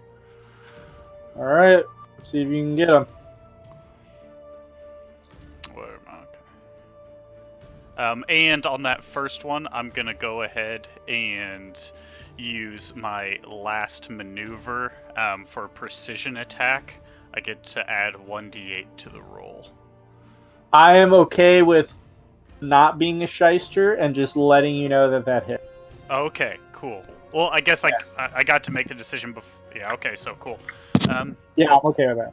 Sweet. Alright, so let's just roll for damage on that bad boy. Okay. Alright, you are able to slash through the already injured throat of this crystal lizard as a pool of blood, crystalline blood, frozen cold, spills out onto the ground, glistening in the sunlight. And he lets out one final howl and falls dead to the ground. Shards of crystal falling out into the dirt. Alright, then I'm going to quickly use my bonus action and second wind then, while nothing's killing us. Okay, sounds good. Alright, so the huge beast falls to the dirt in a giant cloud of smoke and frost, and he is no more as the forest is now silent once again. And with that, the Eastern Swordsman gives you all a deep, respectful bow and fades away. Head just kind of grunts, said, "Well, felt like I could have used that better." And he looks over at the guy covered in crystals, and he smiles and he says, "Well, of the two people we encountered here, at least we found one worth his salt." He doesn't even acknowledge like you talking to him. He immediately just goes over and he is just picking up as many crystals he can off the ground and just examining them. And he pulls out like a journal and he's immediately just like writing as fast as he can in his notes. He just goes, "Right then," and he cancers his horse over here, dismounts, and goes and checks out the body of Grey Rat. Which we do now know that his patch is breakable. So we have finally come to the conclusion, if we would like, that this man's name might not be Grey Rat. Right. You guys have earned 5,000 souls from disposing of Patches and the Crystal Lizard. To be divided? Yep. Okay, so 1,250 each. Do you want to go ahead and describe your character in full, now that we are out of combat? Oh, yeah, okay. So, standing before you is a average-sized person. He wearing bronze and red-colored plate mail. He has a large shield and a hand axe at his side. He also carries on his back 2 different crossbows, one heavy and one light. And it seems that he has a scroll tube as well as a backpack that is just filled to the brim with different tools and different various items. On his armor is an ornate design of a butterfly, and his helmet is more of a long curved mask that rests in front of his face with 2 large open circles for eyes, and it has the same kind of ornate butterfly carving on each side. That is an interesting look, yeah. Interesting. But Hedges isn't surprised by anything he's found in this dark land, and is just happy to have the guy here. He also waves over to Jarnefelt and says, "I forget you be blessed. You come over here and do it." So. All right. So what am I rolling? Insight or perception? Investigation, and then you can add a D4 from that and a D4 guidance too. So 2D4. Okay. All right. So you dig in the pockets and the satchels of this treasure hoarding thief. And besides random trinkets that just seems to be like mementos of the brave warriors that he has defeated, he has some interesting items. He has a gold ring with a like an animation and slides of a horse running across the ring. In addition to that, he has a spell scroll that is tucked away in one of his satchels. If you were to read it, then you would know that it is a spell scroll, dominate person.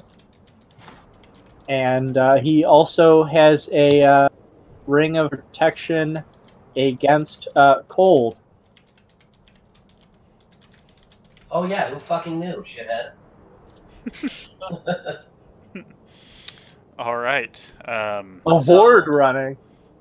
Can I have? Can I ask? A running horde. Big ring. I I'm going to try and do something here if I can.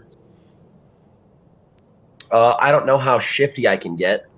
But Sayorbald, in his deep and soft voice, would introduce himself to the Artificer as well and say, would make a comment upon, I assume, with all the tools, some handcrafted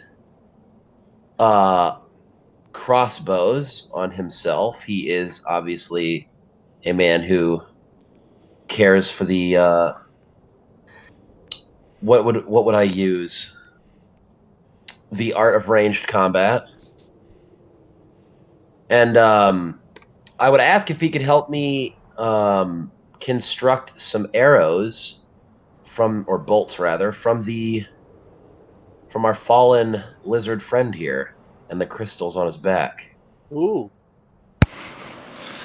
I've got fire arrows, so why can't I? Is that something that I'd be able to do, Brandon? With I've got Smith's tools and Tinker's tools that I'm proficient with.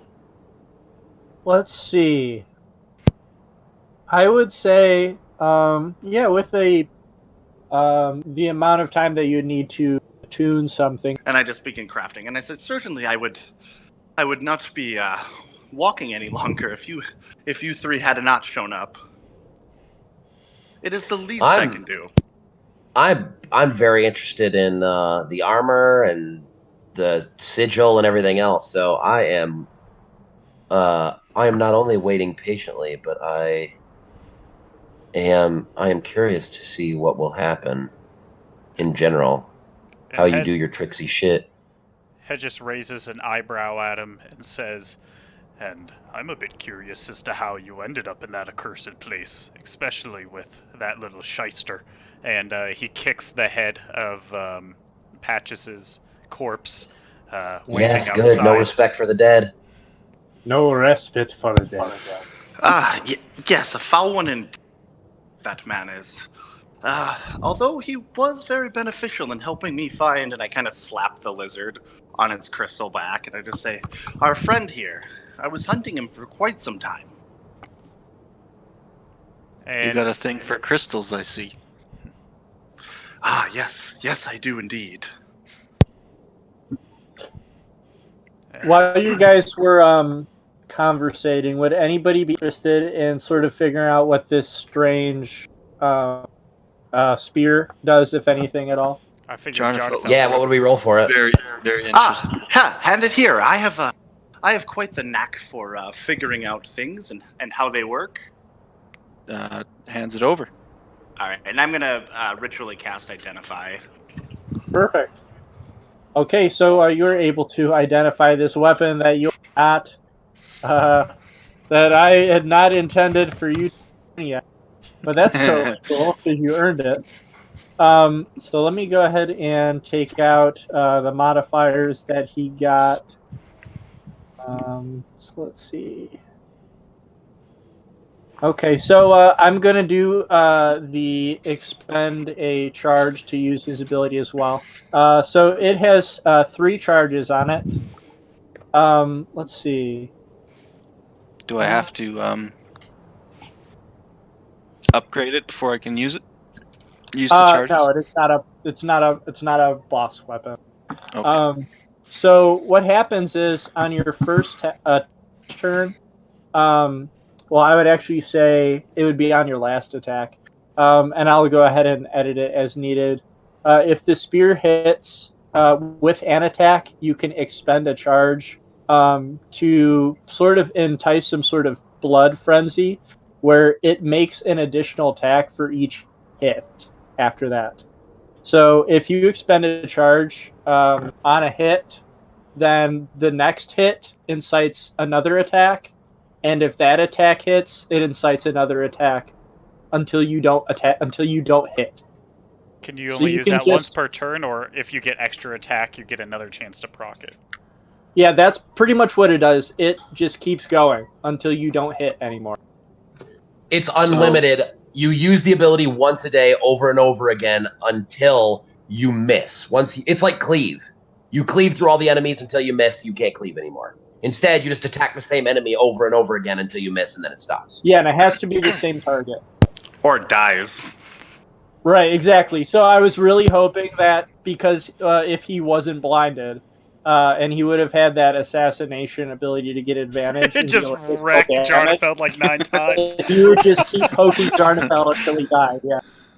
That's what you were hoping getting for? Stabbed to death by an enchanted twig. But yeah, so that's going to be really broken, and I'm okay with that. Hopefully what brings it into balance is that it has to be the same target, and that you have to expend a charge to do it. But I'm assuming that you guys will still be... Hedges raises his eye because Polar Master works with spears. Yeah, and with my blinding bolt, all I have to do is blind somebody, and every attack gets advantage. Yeah. I also have Vow of Enmity, which gives me advantage. So. Yeah. So after Marwin casts Identify on this thing, his eyes just kind of go wide, and he looks at you, and he's like, a weapon worthy of the gods indeed, my friend. And he hands it back to Jarnefeld. And explains to him thoroughly what it does. Jarnefeld cradles it like it's his baby. So, where Marwin came from, not sure if Marwin would describe this, but the fortress that you had been trapped in was very much empty, sort of a relic of the past, covered in a thick layer of dust. And there is just the skeletons of Blue Sentinels in their last resting place upon defending the fortress. So there wouldn't be really anything of use in there other than broken, aged weapons and old barrels of gunpowder, the like. Not gunpowder, but like dynamite, type stuff. There's explosives in there? Powder to create. But, yeah. Well, lucky for us, we have a creator in our midst. It's time for the artificer to do his thing and make me some fucking dynamite arrows. Hedges also hands Marwin the gold ring with the animated horse running on it, and asks him if he can identify that as well. Yes. Of course, this is most exciting. It isn't every day that I get to look at so many fine specimens, and I would cast Identify again. Okay, this is a ring of evasion. What do?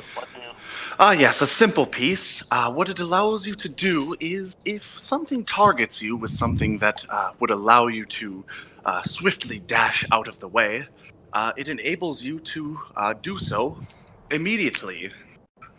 So basically, if you have to make a dex check, you can automatically success it 3 times, 3 charges. Shoot. Nice. Well, Hedges looks over. Oh, Jarnefeld doesn't need it with his shield. Hedges, definitely being the most clunky of the group, other than Jarnefeld, just slips that on right under his gauntlet.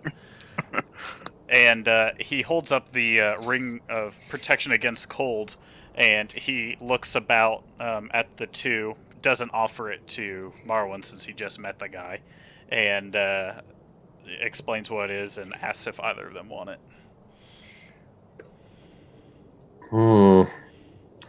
This is resist to cold? Yeah, you have resistance against cold damage, right? Isn't that it? Resistance against... How many items is everyone attuned to as well? That's actually I don't have it. Dude, I don't have any gear on my character. Time, right? You can have 3. 3, okay. I am just attuned to the Ring of Evasion. The rest are non-attunable items because I'm not using any boss attunable stuff because I haven't upgraded the... Your hand axe aren't attuned? No, the hand axe aren't attuned. Wait, the... But, what is it? Oh, I do need to give you guys this knowledge of it. Like other powerful weapons, it does have a requirement to wield. And it requires a dexterity of 16 to wield the... to use the magic effect of the spear. Oh, well. That ain't gonna happen. Not for me, anyway. I've got 18. Well, hope you like spears, bro. Oh man, I feel like a dickhead. I'm not gonna use that thing. Wait, Can I throw the spear and use that effect? I don't think you can throw spears. No, it's not returning. You can throw spears. They have the same range. Okay. A hand axe. But if it doesn't have returning, you're just gonna throw it one time and then. Well, no, I figured the magic effect would just fucking stab it in the air until it missed. You could use Mage Hand. Yeah. Right. All right, well, I guess I've got this fucking gargantuan, unending. Well, if I get cornered, I suppose that'll be the thing that saves me. There you go. In this big dude's case, I would have blinded him and then just stabbed him to death, but I feel like a dick. I don't need that. No, well, I mean, just because it's better for us, like you said, if there's nowhere for you to go, like, that's awesome.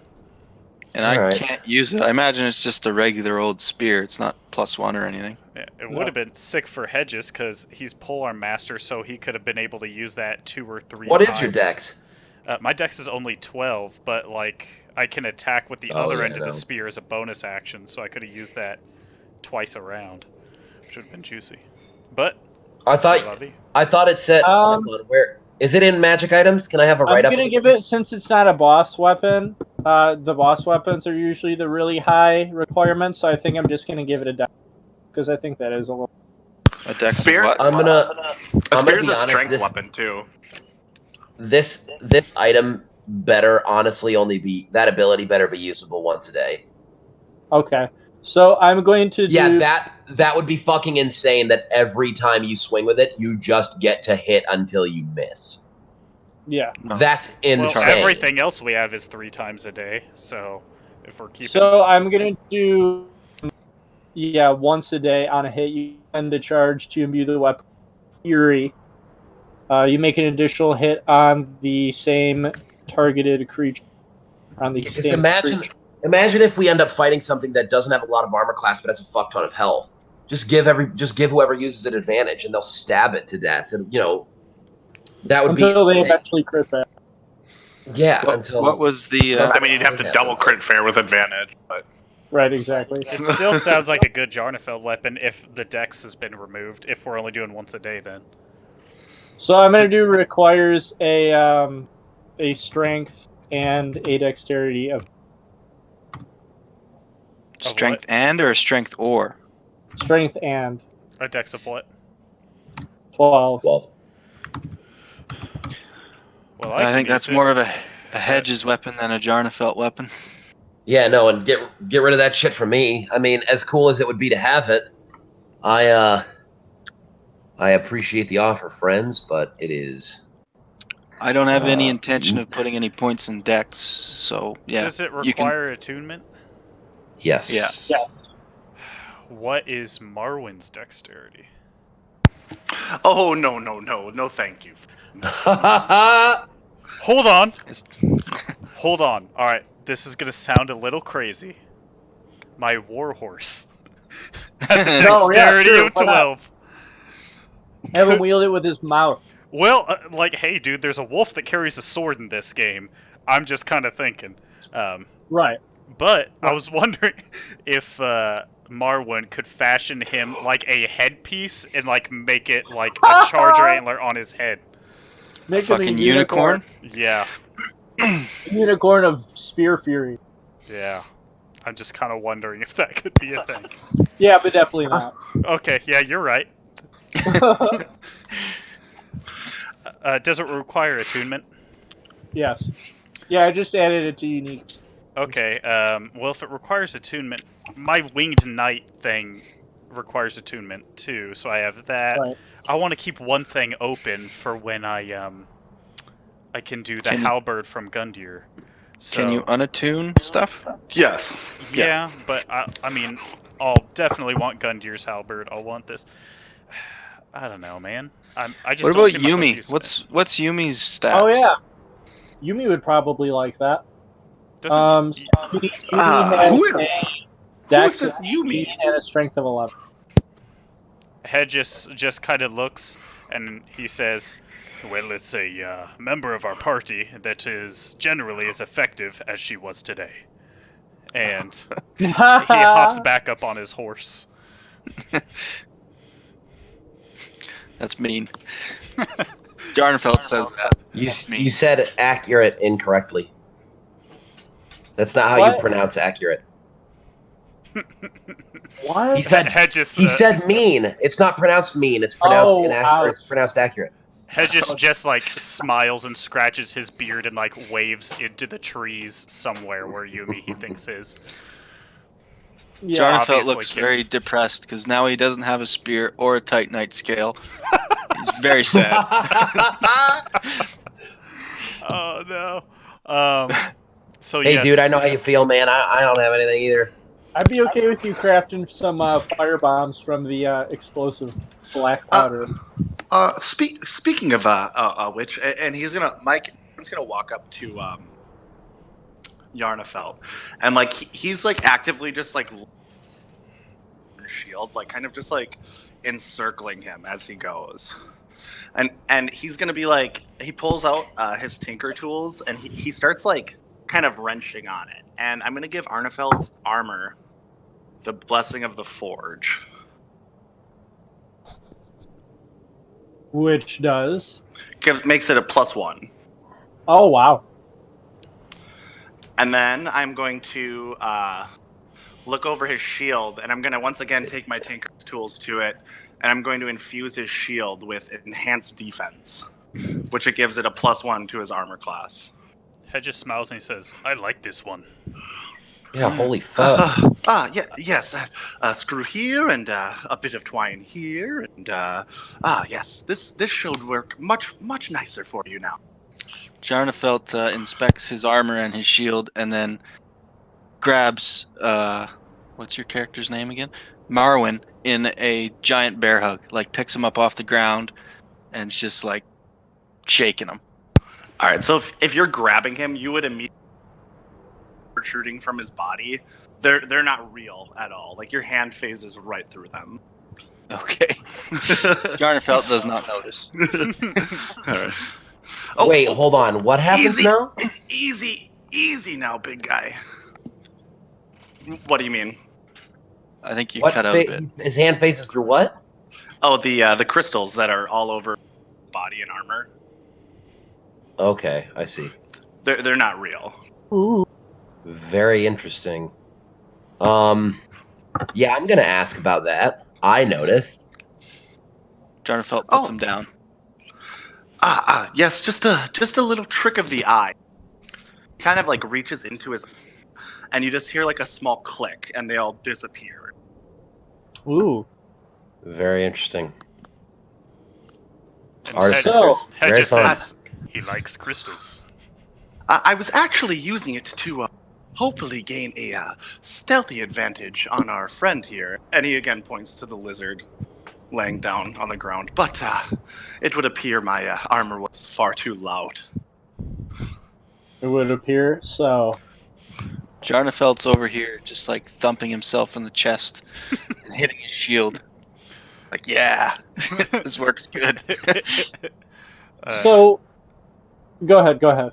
Hedges looks down at Marwyn and he says, well, it seems that that Patches, although the bastard that he was, did do one good thing today. Besides leave us with these pretty trinkets, he brought someone about who seems to be, one of the last few people here with the right mind and right path in mind.